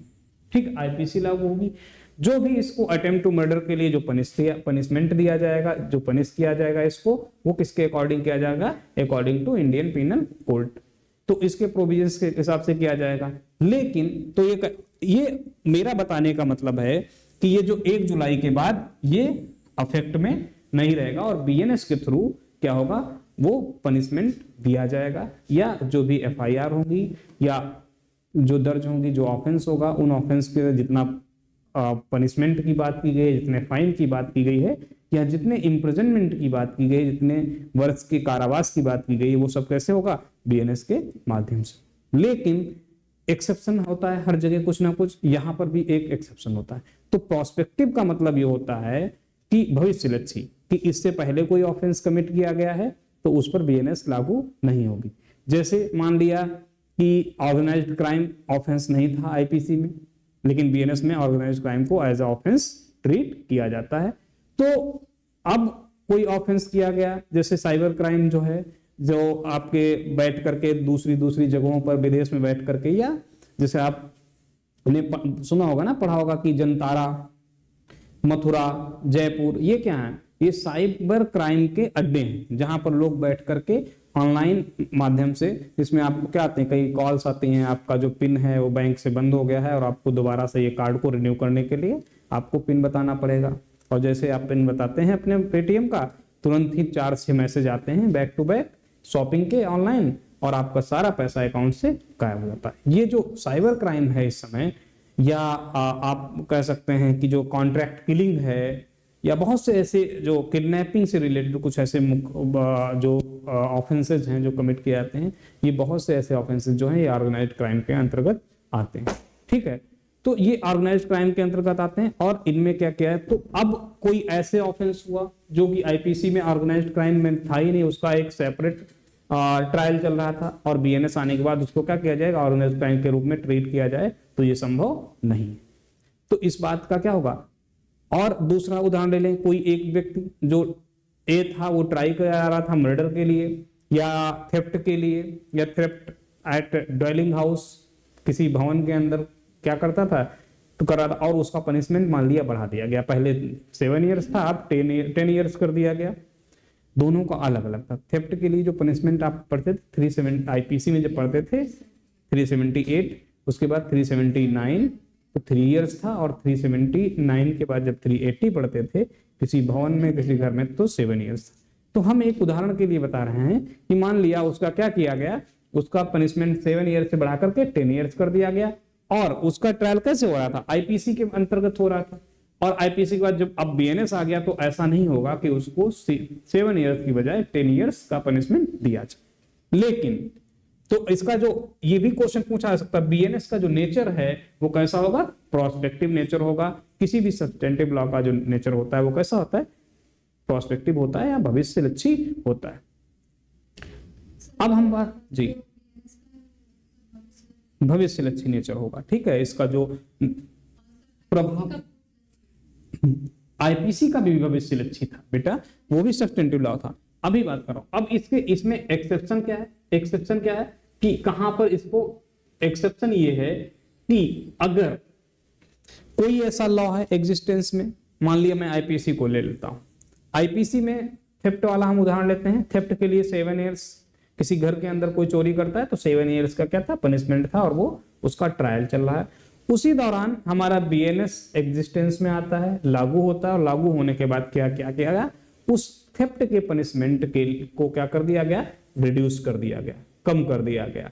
तो क्या होगा, रिड्यूस कर दिया गया, कम कर दिया गया, तो उसमें ये होगा कि उसको इस बात का बेनिफिट दिया जाएगा, जो आपका ऑफेंडर होगा, जो कल्पित होगा, जो ऑफेंडर है उस अपराधी को क्या किया गया, इस बात का क्या किया जाएगा, उसका लाभ जो है बेनिफिट दिया जाएगा। अगर क्या होता है कम कर दिया गया, पनिशमेंट कम हो गया, तो यहीं पर इसका नेचर क्या हो जाएगा, ये प्रोस्पेक्टिव की बजाय रेट्रोस्पेक्टिव हो जाएगा, भूत लक्ष्य हो जाएगा। तो एक्सेप्शनल कंडीशन में जहां पर कोई अपराधी है जो जेल में है या जिसका ट्रायल चल रहा है, जेल जाने वाला है, और उसमें इस प्रकार का कोई अगर प्रोविजन होता है जिसमें उसके बेनिफिट की कोई बात होती है, तो ये इसका नेचर कैसा हो जाएगा, रेट्रोस्पेक्टिव हो जाएगा या भूत लक्ष्य हो जाएगा, और इस बात का भविष्य उसको लाभ जो है वो दे दिया जाएगा। हाँ बताइए।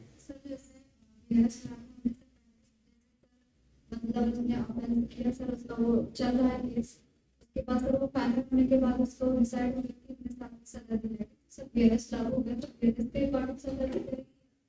बीएनएस लागू हो गया, अगर पनिशमेंट बढ़ा दिया गया है, अगर पनिशमेंट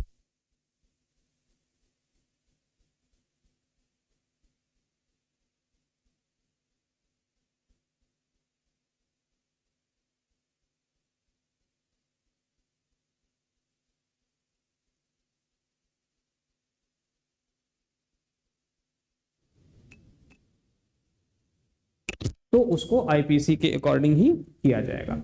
और अगर बीएनएस में कम कर दिया गया, कोई भी नया एक पीनल लॉ जाता है तो पीनल लॉ आता है और उसमें उसको पनिशमेंट उसमें कम कर दिया गया है, उसकी इम्प्रिजनमेंट को कम कर दिया गया, फाइन कम कर दिया गया है, तो इस बात का लाभ उस व्यक्ति को दे दिया जाएगा। हाँ तो सर बीएनएस के अकॉर्डिंग, हाँ ठीक है, जो भी लॉ होगा, मैं एक उदाहरण के लिए जैसे बीएनएस में अगर कम कर दिया गया, आईपीसी चल रहा है तो उसमें वहां पर किया उसको लाभ दिया जाएगा। ठीक है, समझ गए। तो ये आपका क्या हो गया, इससे रिलेटेड चीजें हो गई कि इसका नेचर कैसा होगा बीएनएस का। ठीक, बीएनएस में कितने सेक्शंस होंगे, बीएनएस के चैप्टर्स कितने हैं, बीएनएस को कब इंट्रोड्यूस किया गया पहली बार, बीएनएस को इंट्रोड्यूस करने के बाद कब इसको वापस ले लिया गया, विड्रॉ कर लिया गया, विड्रॉ करने के बाद नया जो एक्ट आया उसके बाद, इसीलिए जब आप बीएनएस का जब फर्स्ट चैप्टर पढ़ेंगे, खोलेंगे बेयर एक्ट अपना, तो उस बेयर एक्ट में आप नीचे फुटनोटिंग में देखेंगे तो लिखा हुआ है भारतीय न्याय संहिता सेकंड, या कहीं ऐसे लिखा होगा भारतीय न्याय फिर ब्रैकेट में सेकंड संहिता 2023। तो ये सेकंड क्यों आया, क्योंकि फर्स्ट बिल जो था उसको वापस ले लिया गया था। जो फर्स्ट बिल था उसका जो इसका बिल था वो बिल नंबर क्या था, तो बिल नंबर क्या है 173। ये याद रखिएगा, प्री के पॉइंट ऑफ व्यू से बहुत इंपॉर्टेंट है। दूसरी चीज एक्ट नंबर क्या है, तो एक्ट नंबर 45 ऑफ 2023 का 45 नंबर का एक्ट है बीएनएस। ठीक है, तो एक्ट नंबर आपसे क्वेश्चन पूछा सकता है प्री से जी, 45। ठीक है, 11 अगस्त 2023 को पहली बार अमित शाह के द्वारा लोकसभा में भारतीय न्याय संहिता विधेयक जो है उस विधेयक को पारित, तो उसको इंट्रोड्यूस किया गया, उसको पटल पर रखा गया। ठीक, उसके बाद ये स्टैंडिंग कमेटी के पास विचार विमर्श के लिए गया, उस पर उसकी एक तरीके से उसको एग्जामिन करने के लिए गया।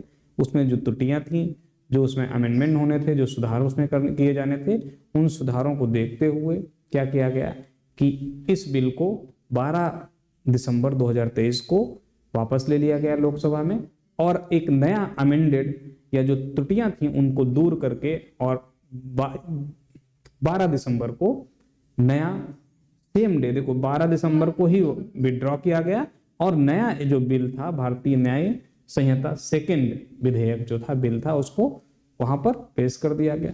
ये पास कब हुआ? तो पास हुआ 20 दिसंबर 2023 को, ठीक है, लोकसभा से, और अगले ही दिन राज्यसभा से 21 दिसंबर 2023 को पास हो गया। उसके बाद ये दोनों राज्य सदनों से पास होने के बाद राष्ट्रपति की सहमति के लिए राष्ट्रपति के पास चला गया और 25 दिसंबर 2023 को इस पर राष्ट्रपति की सहमति मिल गई और इसी को कमेंसमेंट डेट या असेंट डेट कहा जाता है, ठीक है। फिर क्या हुआ? लागू हुआ 1 जुलाई 2024 को इसको लागू कर दिया, इसको इन्फोर्समेंट डेट या केम इनटू फोर्स या केम इनटू इफेक्ट कहा जाता है। ये सारी चीजें हो गई। आईपीसी मैंने क्या बताया था? आईपीसी क्या था? 1860 का एक्ट है, एक्ट नंबर 45 था, ठीक है। ये कॉन्सिडेंस है एक बाय जो 1860 में जो बिल एक्ट बना था वो भी 45वें नंबर का एक्ट था और 2023 में भी ये 45वें नंबर का एक्ट है। मैकाले जो थे वो फर्स्ट लॉ कमीशन के अध्यक्ष थे। फर्स्ट लॉ कमीशन के रिकमेंडेशन से ही क्या हुआ था? आईपीसी को ड्राफ्ट किया गया था। अगर क्वेश्चन बनता है who associated with drafting of Indian penal code 1862 तो वो भी क्या हो जाएगा? वो मैकाले, लॉर्ड मैकाले हो जाएंगे। लॉर्ड मैकाले गवर्नर जनरल की परिषद में चौथे विधि सदस्य के रूप में सदस्य बनने वाले व्यक्ति थे या मेंबर थे, ठीक है। एक जन और इसमें इसको गवर्नर जनरल की असेंट कब मिली थी आईपीसी को? तो 6 अक्टूबर 1860 में। और ये लागू कब हुआ था?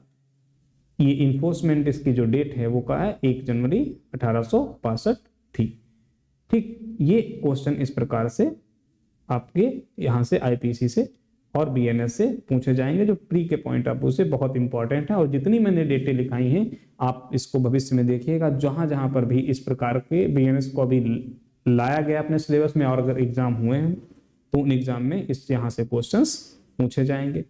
नए आपको मैंने बताया कौन कौन से जो ऑफेंसेज हैं वो ऐड किए गए हैं। तो मॉब लिंचिंग है, स्नैचिंग है, ठीक है।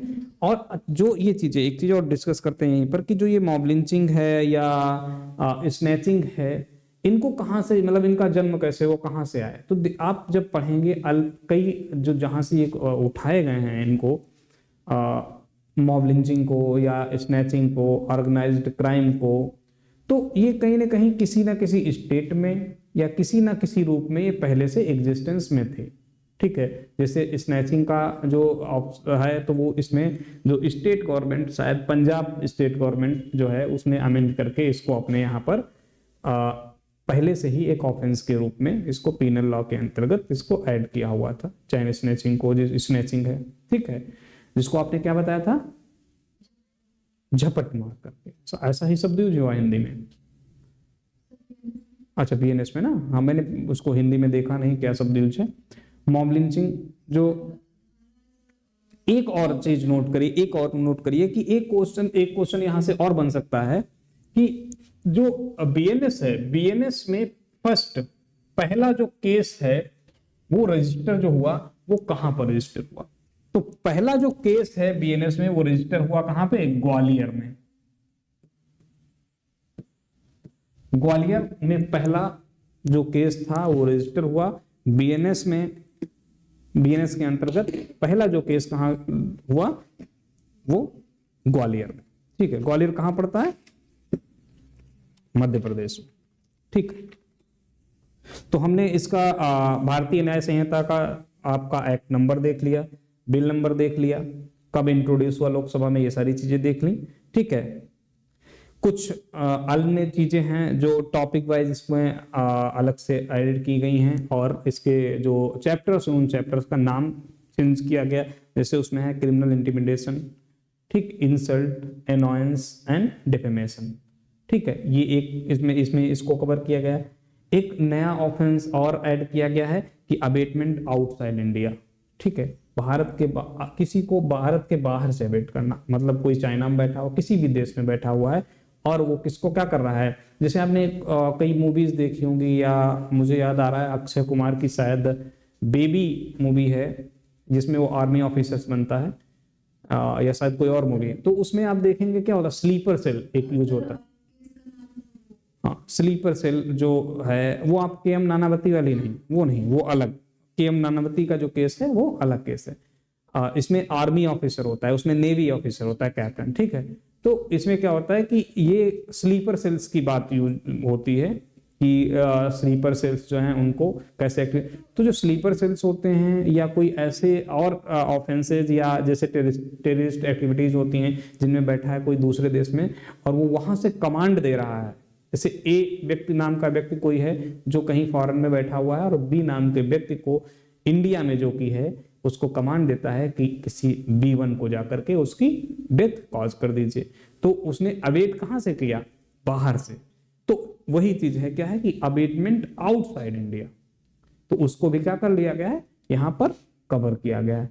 टेररिस्ट जो एक्टिविटीज हैं, टेररिस्ट एक्ट है, उसको भी क्या किया गया है, इसमें नए तरीके से ऐड किया गया है जो कि आईपीसी में नहीं था। वो राजद्रोह को जो था उसको हटा दिया गया है, राजद्रोह को, लेकिन वो हटा नहीं दिया गया, वो जो सेडिशन था 124A में उसको हटा दिया गया, लेकिन उसको इनडायरेक्टली आप देखेंगे वो देशद्रोह के रूप में इसको नया जोड़ दिया गया, जिसमें सारी चीजें वैसी ही हैं, एज इट इज ही हैं, ठीक है। हाँ ठीक है। और terrorist punishment for default of payment of fine and community service, अगर हाँ आपने बताया कि उसमें आर्मी ऑप्शन, इस पे सर कोई केस? नहीं, वो केस नहीं, मैं उसको इसलिए बताया कि उसमें स्लीपर सेल्स वर्ड यूज हुआ है। स्लीपर सेल्स वो होते हैं कि जो एक तरीके से हम लोग कॉन्ट्रैक्ट किलिंग की बात करते हैं या कुछ ऐसे, जिनको ये नहीं पता होता है कि क्या है। जैसे मान लिया आपको एक पैकेट दिया गया जो उसी मूवी का ही एक पार्ट है कि जिसमें बम है, और उस पैकेट को किसी पर्सन ने जिसको आप बिल्कुल नहीं जानते हैं, उसके पास कुछ कोड वर्ड्स होते हैं, जिसके पास पता चला कि कोड वर्ड कुछ ऐसा है कि उस सुधा के पास गया और सुधा को मैंने एक पैकेट आपको दिया, उस पैकेट को ना आप ओपन करना है, कुछ नहीं करना है। सुधा यहाँ से गई, किसी और व्यक्ति को वो हैंड ओवर कर दिया, वो हैंड ओवर का कोई थर्ड पर्सन उस फोर्थ पर्सन को हैंड ओवर कर देगा, और फोर्थ पर्सन को ये कमांड दिया गया है उसको ऐसी ऐसी जगह पर उस बैग को, उस पैकेट को आप छोड़कर चले आएंगे, और इस सब चीज के लिए आपको एक पेमेंट कर दिया गया कि आपने इस सामान को यहां से वहां पहुंचाया, ठीक। उसके अंतर क्या है, क्या चीजें हैं, उससे आपको कोई मतलब नहीं। और ऐसा कमांड देने वाला व्यक्ति कहीं बाहर बैठा हुआ है, ठीक है, और बाहर बैठकर इस प्रकार के कमांड दे रहा है, और पता चला आप उसको कहीं ऐसे पब्लिक प्लेस पर बैग को छोड़ के आए और उसमें क्या था, बम था, टाइम बम था, और वो टाइम बम फट गया जिससे जान माल की काफी हानि हुई। नहीं, कुछ चेंजेस किए गए हैं जो हम लोग आगे पढ़ेंगे और उसमें आगे देखते रहेंगे, ठीक है। नए ऐड जो किए गए हैं तो हमने आपको बताया कौन कौन से जो न्यूली एडेड हैं, जिसमें से कुछ ऐसे हैं जैसे आपका क्या है, चाइल्ड जो डेफिनेशन है चाइल्ड के, उसको ऐड किया गया है। मॉब लिंचिंग मैंने बताया जो ऐड किया गया है। मॉब लिंचिंग से भी मैं आगे जब पढ़ाऊंगा उसमें देखेंगे हम लोग, तो मॉब लिंचिंग में बहुत अच्छा एक चीज किया गया और बहुत अच्छा वहां से क्वेश्चन बन सकता है। तो बताएगा कि वहां पर कि किस किस प्रकार से भेदभाव किसी प्रकार से नहीं किया जाएगा। रेस सर जैसे आरबीसी में पुरुष स्त्री दोनों रखा गया था धारा 10 में, सर शायद बीएनएस का धारा 3 सबसेक्शन में किसी में दिया सर महिला अलग किया गया कुछ, ऐसा कर दिया गया है कई ऐसे सेक्शन में, जैसे एक्ट मैंने सेक्शन 33 ऑफ आईपीसी जो बात करेंगे तो उसमें एक्ट और ओमिशन की एक ही साथ बात की गई थी, जबकि हाँ कृत्य और लोप, ठीक है। लेकिन यहाँ पर क्या किया गया है, अलग अलग किया गया, बीएनएस में अलग अलग कर दिया गया है, ठीक। तो ये क्या होता है, ये आपका इसमें ये कर दिया गया। दूसरा क्या है, हायरिंग या एम्प्लॉइंग और engaging a child to commit an offence, किसी बच्चे को आप हायर करते हैं या उसको एम्प्लॉय बनाते हैं, आपने एम्प्लॉयमेंट दिया, या कहीं पर इंगेज करते हैं, जो कैसी हैं, जो एक पीनल एक्टिविटीज हैं, तो उन वहां पर भी इसको क्या कर दिया गया है, दिया गया कि इसमें चाइल्ड दिया गया कि चाइल्ड को बच्चे को किसी मतलब किडनैप करके कुछ भी करते, तो सर आईपीसी में दिया है अपहरण और व्यभिचार, तो सर अपहरण का कोई वो नहीं होता, किसी भी एज का भी हो सकता। हाँ, अपहरण व्यापहरण दोनों जो दिया है वो हम लोग जो वहां पर देखेंगे तो उसके जितने भी एसेंशियल एलिमेंट हैं उसको बहुत डिटेल में इसको पढ़ेंगे। हाँ, ये चाइल्ड देखो, जैसे हम लोग कॉन्ट्रैक्ट एक्ट में पढ़ते थे या कहीं पर और पढ़ते थे जहां पर माइनर की बात आती थी, तो आप कह सकते हैं कि माइनर वर्ड को रिप्लेस कर दिया गया है चाइल्ड की डेफिनेशन लाने के बाद। ठीक है, अब ये एक तरीके से ये डेफिनेट हो गया है कि जो चाइल्ड होगा वो जो कोई भी बच्चा जो 18 वर्ष से कम उम्र का है, वो मेल है, फीमेल है या ट्रांसजेंडर है, क्योंकि जेंडर की जो डेफिनेशन है उसमें ट्रांसजेंडर को भी क्या कर दिया गया है, ऐड कर दिया गया है। तो वहां पर क्या होगा कि उसके थ्रू जो है वो आपका चाइल्ड के अंतर्गत आ जाएगा। ठीक है, तीसरा क्या है कि किसी प्रकार से कोई sexual intercourse by implying deceitful means, किसी प्रकार से कोई डिसीटफुल मैनर से उसको एक कह सकते हैं कि डिसीटफुल मैनर, बेवकूफ बनाकर, बहला फुसला करके किसी भी तरीके से आपने क्या किया है, अगर उसको ऐसा सेक्सुअल इंटरकोर्स किया है तो इसको भी क्या कर दिया गया है, sexual intercourse by implying by deceitful manners. इसको मींस इसको ये क्या कर दिया गया, एक नया ऑफेंस के रूप में ऐड कर दिया गया है। किसी बच्चे को जिसमें ये इसका मेन जो है आपका हायरिंग, एम्प्लॉइंग और engaging a child to commit an offence, किसी ऑफेंस को कमिट करने के लिए किसी बच्चे को आप क्या करते हैं, हायर करते हैं, इंगेज करते हैं, और वो ऑफेंस किसी भी प्रकार का हो सकता है, किसी के मर्डर करने के लिए, चोरी के लिए, या यहाँ पे मेन जो मुझे लगता है जो चीजें मेनली की गई हैं, जैसे जो चाइल्ड पोर्नोग्राफी है, चाइल्ड पोर्नोग्राफी पे बहुत सारा अभी देखेंगे आप सोशल मीडिया से लेकर के न्यूज़पेपर तक, पोर्नोग्राफी, चाइल्ड पोर्नोग्राफी। ठीक है, तो चाइल्ड पोर्नोग्राफी को रोकने के लिए, उस पर रोकथाम लगाने के लिए अभी एक रिसेंट केस भी इस पे चाइल्ड पोर्नोग्राफी था, वो था जस्ट राइट एनालिसिस करके वर्सेस एस हरीश, 2023 या 2024 का केस है। ठीक है, तो ये चाइल्ड पोर्नोग्राफी या उससे रिलेटेड, बच्चों से रिलेटेड अगर कोई ऑफेंस कराया जाता है उनको इंगेज करके या उनको हायर करके, तो ऐसा व्यक्ति जो उनको इंगेज करता है उसकी लाइबिलिटी बनाई जाएगी। स्नैचिंग की बात जो की गई उसको भी नया ऑफेंस के रूप में जोड़ दिया गया है। ठीक है, मैं बात कर रहा था मॉब लिंचिंग में, तो रेस, प्लेस, आप प्लेस उसका वर्थ के आधार पर, जन्म के आधार पर, जन्म स्थान के आधार पर, इन सब के आधार पर और बिलीफ के आधार पर, इन सब आधारों को इसमें ऐड किया गया है। लेकिन एक चीज को वहां पर नहीं ऐड किया गया, वो क्या है, रिलीजन, धर्म को जोड़ा। हाँ ठीक है, धर्म को वहां पर ऐड नहीं किया गया। तो यहां से क्वेश्चन बन सकता है कि इनमें से कौन सा जो है वो मॉब लिंचिंग के लिए आवश्यक एलिमेंट नहीं है। ठीक है, आप कॉन्स्टिट्यूशन से कंफ्यूज हो रहे हैं। ठीक है, कॉन्स्टिट्यूशन से कंफ्यूज हो रहे हैं। ठीक है, आर्टिकल 15-16 से। ठीक, तो यहाँ पर मॉब लिंचिंग में जब आप सेक्शन 103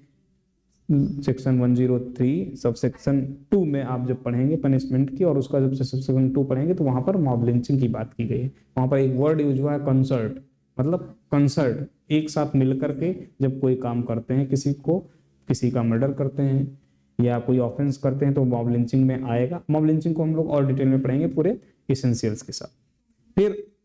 फिर कॉजिंग डेथ बाय नेग्लिजेंस के द्वारा अगर किसी उपेक्षापूर्ण किसी प्रकार की डेथ की जाएगी, हाँ वो कॉमन इंटेंशन है। ठीक है, जो section 34 of Indian penal code deal करता था, कॉमन इंटेंशन, सामान्य आशय। ठीक है, उसको भी हम लोग पढ़ेंगे। उसको भी अभी आईपीसी में कहां पर लेके आ गया है, वो सॉरी बीएनएस में कहां पर लाया गया है। हाँ ठीक, चलो कोई बात नहीं, याद करके बताना उसको। आईपीसी में कहां पे था, 34 में। ठीक, उसको भी हम, ये सब ऐसे हैं जो मेंस के पॉइंट ऑफ व्यू से भी बहुत इंपॉर्टेंट हैं। इनके केसेस हैं जो मेंस और प्री दोनों के पॉइंट ऑफ व्यू से इंपॉर्टेंट हैं, जिसको हम लोग पढ़ेंगे अच्छे से। वारेंद्र कुमार घोष, वीरेंद्र नहीं, वारेंद्र कुमार घोष। ठीक है, जिसको पोस्ट ऑफिस केस के नाम से भी जाना जाता है। ठीक है, ऑर्गेनाइज्ड क्राइम को 111 में, 112 में पिटी ऑर्गेनाइज्ड क्राइम को, और 113 में टेररिस्ट एक्ट को इसमें ऐड किया गया। 117(3) भी किया गया। 106(2) है सेक्शन 106 सब सेक्शन 2 जो है। ठीक है, कॉजिंग डेथ बाय नेग्लिजेंस, आपने सुना होगा, जब इसमें आया था इस पे बहुत बवाल हुआ था, और इसको अभी तक लागू नहीं किया गया है आईपीसी में, सॉरी बीएनएस में। देखिए बीएनएस जो लागू हुई है वो कब से लागू हुई, मैंने बताया 1 जुलाई 2024 से लागू हुआ, लेकिन इसके कुछ प्रोविजंस हैं जो अभी तक लागू नहीं हुए हैं, जिसमें आपको जो आप उसमें देखेंगे कमिटमेंट वाली लाइन, फर्स्ट जो आप सेक्शन देखेंगे बीएनएस का, उसमें लिख दिया गया है कि कुछ सेक्शंस ऐसे हैं जो अभी लागू किए जाएंगे, वो गवर्नमेंट अपने हिसाब से उसको लागू करेगी। ठीक है, ये लागू नहीं हुआ है इसलिए क्योंकि इस पे बहुत ज्यादा क्या हुआ था, बवाल हो गया था। आपने देखा होगा ट्रक वाले थे, ट्रक ड्राइवर्स ने स्ट्राइक कर दी थी कि रेस ड्राइविंग या नेग्लिजेंटली उसमें अगर होती तो उसमें क्या था कि हाँ उनको पनिश किया जाएगा और 10 लाख रुपीज समथिंग के जो है वो फाइन वाइन की बात की गई। हाँ प्लस फाइन, तो इस पे काफी ज्यादा अपोज हुआ था, तो इसको अभी तक लागू नहीं किया गया, अभी भी इस पर बातचीत चल रही है और इसको इस पे जो भी उचित होगा वो किया जाएगा और करके इसको लागू किया जाएगा। लेकिन 10 लाख जुर्माना हो जाता है। ठीक सर उन लोग की अपेक्षा सजा तो लगभग तो हाँ बीएनएस में देखो, अब बीएनएस से रिलेटेड भी हमारी चीजें हो गई और इससे जो इंपॉर्टेंट डेट थी वो हो गई। इसका नेचर क्या है वो हमारा हो गया कि इस प्रोस्पेक्टिव नेचर का होगा, लेकिन एक्सेप्शनली क्या होगा जी 76 से लेकर 106 तक पूरे हाँ पूरा जो जनरल एक्सेप्शन है, जो आपका जनरल एक्सेप्शन का जो चैप्टर था, उस जनरल एक्सेप्शन के चैप्टर को कहाँ ले आया गया है, हाँ वो नहीं लागू हो गया है उसको। जो ये जनरल एक्सेप्शन है, जनरल एक्सेप्शन जो है इसको चैप्टर 4 में जो आता था, इसको चैप्टर 3 में ये आ गया है। ठीक है, चैप्टर 3 में आ गया और कहाँ से 14 से लेकर के 54 तक इसके सेक्शंस हैं। 14 टू 44 सेक्शन 14 से लेकर के 44 तक 44 तक जनरल एक्सेप्शन को, और इसी जनरल एक्सेप्शन के अंतर्गत आता था प्राइवेट डिफेंस आता था, जो कि प्राइवेट डिफेंस कहाँ बात करता था 96 से 96 से लेकर के 106 तक प्राइवेट डिफेंस की बात की जाती थी। जो हाँ 96 से क्योंकि 95 हाँ 96 टू 106 तक। अब यहाँ पर क्या 34 टू 44 तक जो है वो प्राइवेट डिफेंस के साथ डील करता है, और पूरा जो चैप्टर है वो चैप्टर 4 से चैप्टर 3 में आ गया है। ठीक है, तो हमने इसके नेचर की बात कर ली, हमने इसके जो इंपॉर्टेंट डेट्स हैं उसके बारे में बात कर लिया भारतीय न्याय संहिता की, साथ ही हमने जो आपका आईपीसी था उसकी भी एक रिकॉल कर लिया चीजों को, क्या क्या चीजें थी जहां से क्वेश्चन बने। आईपीसी के साथ जोड़कर हमने इसलिए इन सब चीजों को देखा क्योंकि जिस प्रकार से आईपीसी से क्वेश्चन बनते थे, चाहे उसके इनएक्टमेंट डेट को लेकर के हो या उसके इन्फोर्समेंट डेट को लेकर हो, किसने इंट्रोड्यूस किया, उसके अध्यक्ष कौन थे, तो वहां पर अध्यक्ष से क्वेश्चन पूछा जाता है, यहाँ पर पूछा जाएगा किसने पहली बार इसको इंट्रोड्यूस किया, तो अमित शाह जी। बिल्कुल धाराएं चेंज हो जाएंगी, जो अब बीएनएस के अकॉर्डिंग क्वेश्चन पूछे जाएंगे तो क्वेश्चन कैसे बनेंगे, बीएनएस के अकॉर्डिंग बनेंगे। अब आपकी जो टेस्ट सीरीज कराई जाएगी वो न्यू क्रिमिनल लॉज हैं, उन क्रिमिनल लॉज के अकॉर्डिंग ही आपकी टेस्ट सीरीज बनेगी। तो आपकी जितनी भी जो त्रुटियां हैं, जो यहाँ पे मिस्टेक करनी है, वो यहाँ पर आप मिस्टेक कर लीजिएगा, आपको एग्जाम में मिस्टेक करने की जरूरत नहीं पड़ेगी।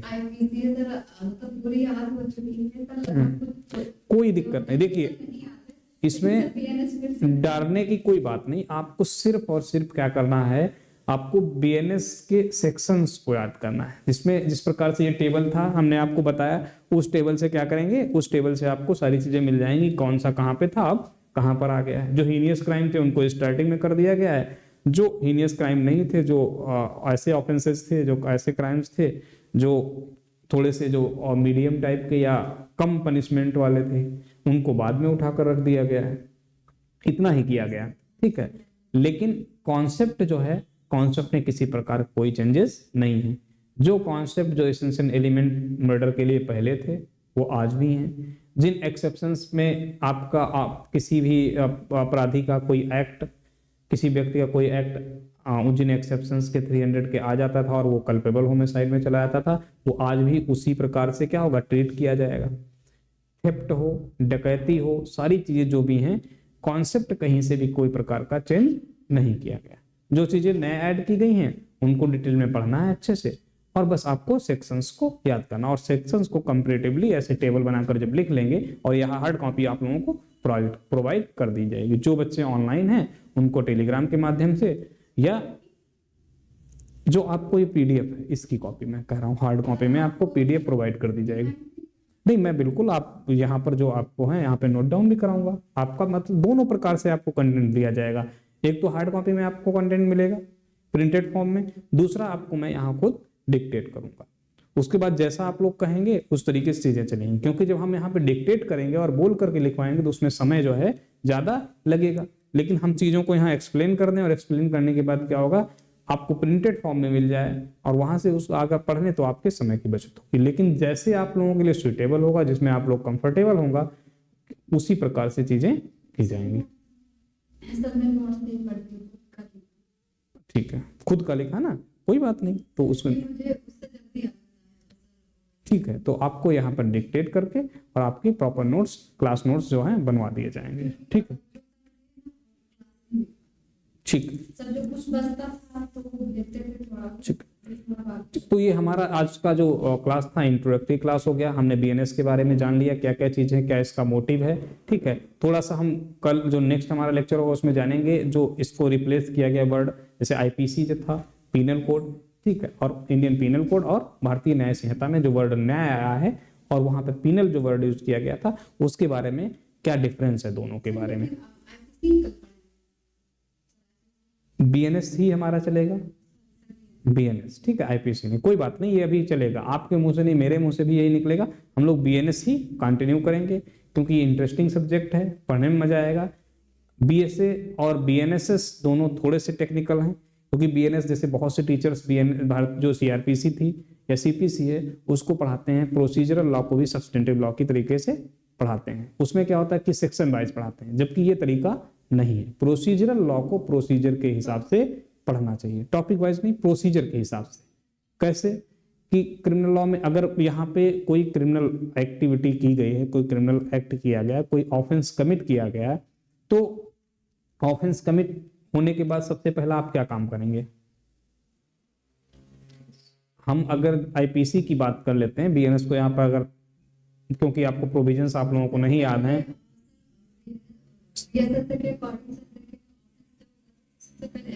एफआईआर कराएंगे, मतलब इंफॉर्मेशन देंगे पुलिस को, एफआईआर कराएंगे और एफआईआर करने के बाद क्या होगा, पुलिस इन्वेस्टिगेशन करेगी।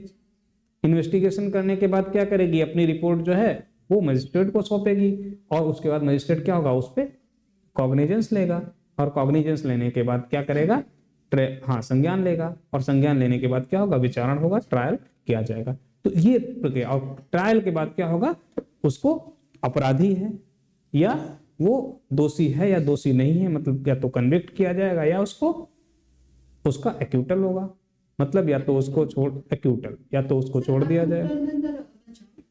एक्यूटल मीन्स होता है उसको दोष मुक्ति कर देना, दोष से मुक्त कर देना, ठीक है। और जो अगर उसको कन्विक्ट किया जाएगा तो वो क्या होगा, मतलब उसको उसकी अगर उसने दोष किया है वो अपराधी साबित हो जाता है तो उसको कन्विक्शन हो जाएगा, ठीक।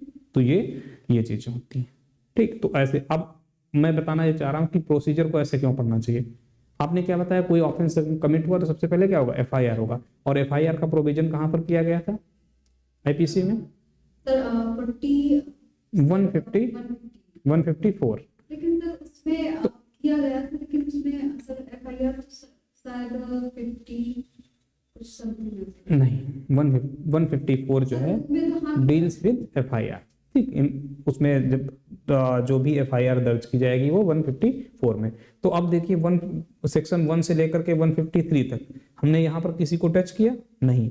ऑफेंस कमिट होने के बाद सबसे पहला काम क्या है, एफआईआर, और एफआईआर कहाँ पर बताई गई, 154 में बताई गई, ठीक है। फिर एफआईआर अगर पुलिस ऑफिसर जो दिया है ना, हाँ प्रोविजन, तो मेरा कहने मतलब प्रोसीजर जिस तरीके से प्रोसीजर होता है तो हम उसको कैसे पढ़ेंगे, प्रोसीजर के हिसाब से पढ़ेंगे। तो हम डायरेक्ट जब बीएनएसएस या सीआरपीसी जब पढ़ेंगे तो सीआरपीसी कहाँ पढ़ेंगे कि सीधे एफआईआर पे जाएंगे। एफआईआर का इन्वेस्टिगेशन के जो भी प्रोसीजर हैं, इन्वेस्टिगेशन के जो प्रोसेस हैं, जो स्टेप्स हैं, उनको पढ़ेंगे। फिर हम कहाँ जाएंगे, वो पुलिस रिपोर्ट करता था तो सीआरपीसी में कहाँ 173(2) में करता था, पुलिस रिपोर्ट देता था। पुलिस रिपोर्ट के बाद 190 में कॉग्निजेंस होता था, संज्ञान लेता था मजिस्ट्रेट, ए बी सी 3 बताए थे गए थे, ठीक। तो फिर उसके बाद क्या होता, ट्रायल होता था संज्ञान के बाद मजिस्ट्रेट के। तो हम ऐसे पढ़ेंगे, लेकिन ये 1 से लेकर 153 तक के जो हमारे जो चीजें थी उनको हम छोड़ेंगे नहीं। जब उसी इन्वेस्टिगेशन के बाद जब इंक्वायरी होगी, इंक्वायरी के बाद जो ट्रायल होगा, उसी ट्रायल में हम क्या पढ़ेंगे, जो हमारा चैप्टर नंबर 3 था, चैप्टर नंबर 4 था, जो अभी बीएनएस में चैप्टर नंबर 3 है, क्या था, जनरल एक्सेप्शंस, सामान्य अपवाद। उसी सामान्य अपवाद में हो सकता है उसने जो अपराध किया वो उस तरीके से अपराध किया हो, जिस बात की आप मूवी की बात कर रहे थे अक्षय कुमार की, कौन सी, जिसमें आपका रुस्तम मूवी की आप बात कर रहे थे, जिसमें वो क्या करता है, वो अपनी वाइफ का जिस लड़के के साथ उसका अफेयर होता है उसको गोली मार देता है। तो वो प्राइवेट डिफेंस के एम नानावती का केस था, के एम नानावती को इसमें डिफेंस दिया गया था। ठीक है, ठीक। तो हाँ, डिफेंस, प्राइवेट डिफेंस का मतलब ये नहीं होता है कि आप जब आपको एक्सेप्शन में मामला है तो एक्सेप्शन का मामला ये नहीं कि आपको जरूरी नहीं कि पूरी तरीके से ही वरी कर दिया जाएगा। हो सकता है कि आपकी लायबिलिटी मर्डर के लिए बनाई जाती और अब आपकी लायबिलिटी केवल ग्रीवियस हर्ट के लिए बना दी गई। ठीक है, तो कम्यूटेशन जो आपका क्या होगा, कम्यूटेशन ऑफ पनिशमेंट हो गया, पनिशमेंट में कमी हो गई, उसका लघुकरण हो गया। तो अब जब ट्रायल होगा तो उसी ट्रायल के साथ हम वो उन परिस्थितियों को बताएंगे, उन एविडेंसेस को पेश करेंगे कि हमने जो ये ऑफेंस किया वो किस परिस्थिति में किया, जो हमने ऑफेंस किया वो किस परिस्थिति में आता था, वो हमारा जनरल एक्सेप्शन है उनके अंतर्गत भी आ रहा है, तो हमें उससे छूट मिलनी चाहिए। तो हम पढ़ रहे हैं ट्रायल, लेकिन हमारे साथ में क्या कवर हो रहा है, जनरल एक्सेप्शन, तो हमारा पीछे से कवर हो रहा है। तो चीजें हम सब पढ़ेंगे, टोटल 1 से लेकर के जितने भी उसमें सेक्शंस हैं, 484 सेक्शन थे, उन सारे सेक्शंस को हम कवर करेंगे, लेकिन कैसे, एक प्रोसीजर की तरीके से, जैसे जैसे प्रोसीजर होता है वैसे वैसे हम चीजों को कवर करेंगे। पहले कोई ऑफेंस कमिट होता है, अभी हम लोग जब बीएनएस को कल देखेंगे तो उसमें देखेंगे कि ऑफेंस कैसे होता है, ऑफेंस के जो एलिमेंट हैं वो कौन कौन से एसेंशियल एलिमेंट हैं, क्या क्या होना चाहिए। ठीक है, उन सबको कवर करें। ठीक, तो आज के लिए हम लोग इतना ही रखते हैं और कल हम लोग बीएनएस में, तो आज हमारा इंट्रोडक्टरी क्लास हो गया, एक तरीके से हमने बीएनएस के बारे में चीज़ों को समझ लिया और जो हमारा काफ़ी इंपॉर्टेंट भी था, यहाँ से काफ़ी सारे क्वेश्चंस आप लोगों को मिलेंगे। तो आज का जो सेशन है वो हम लोग यहीं पर खत्म करते हैं।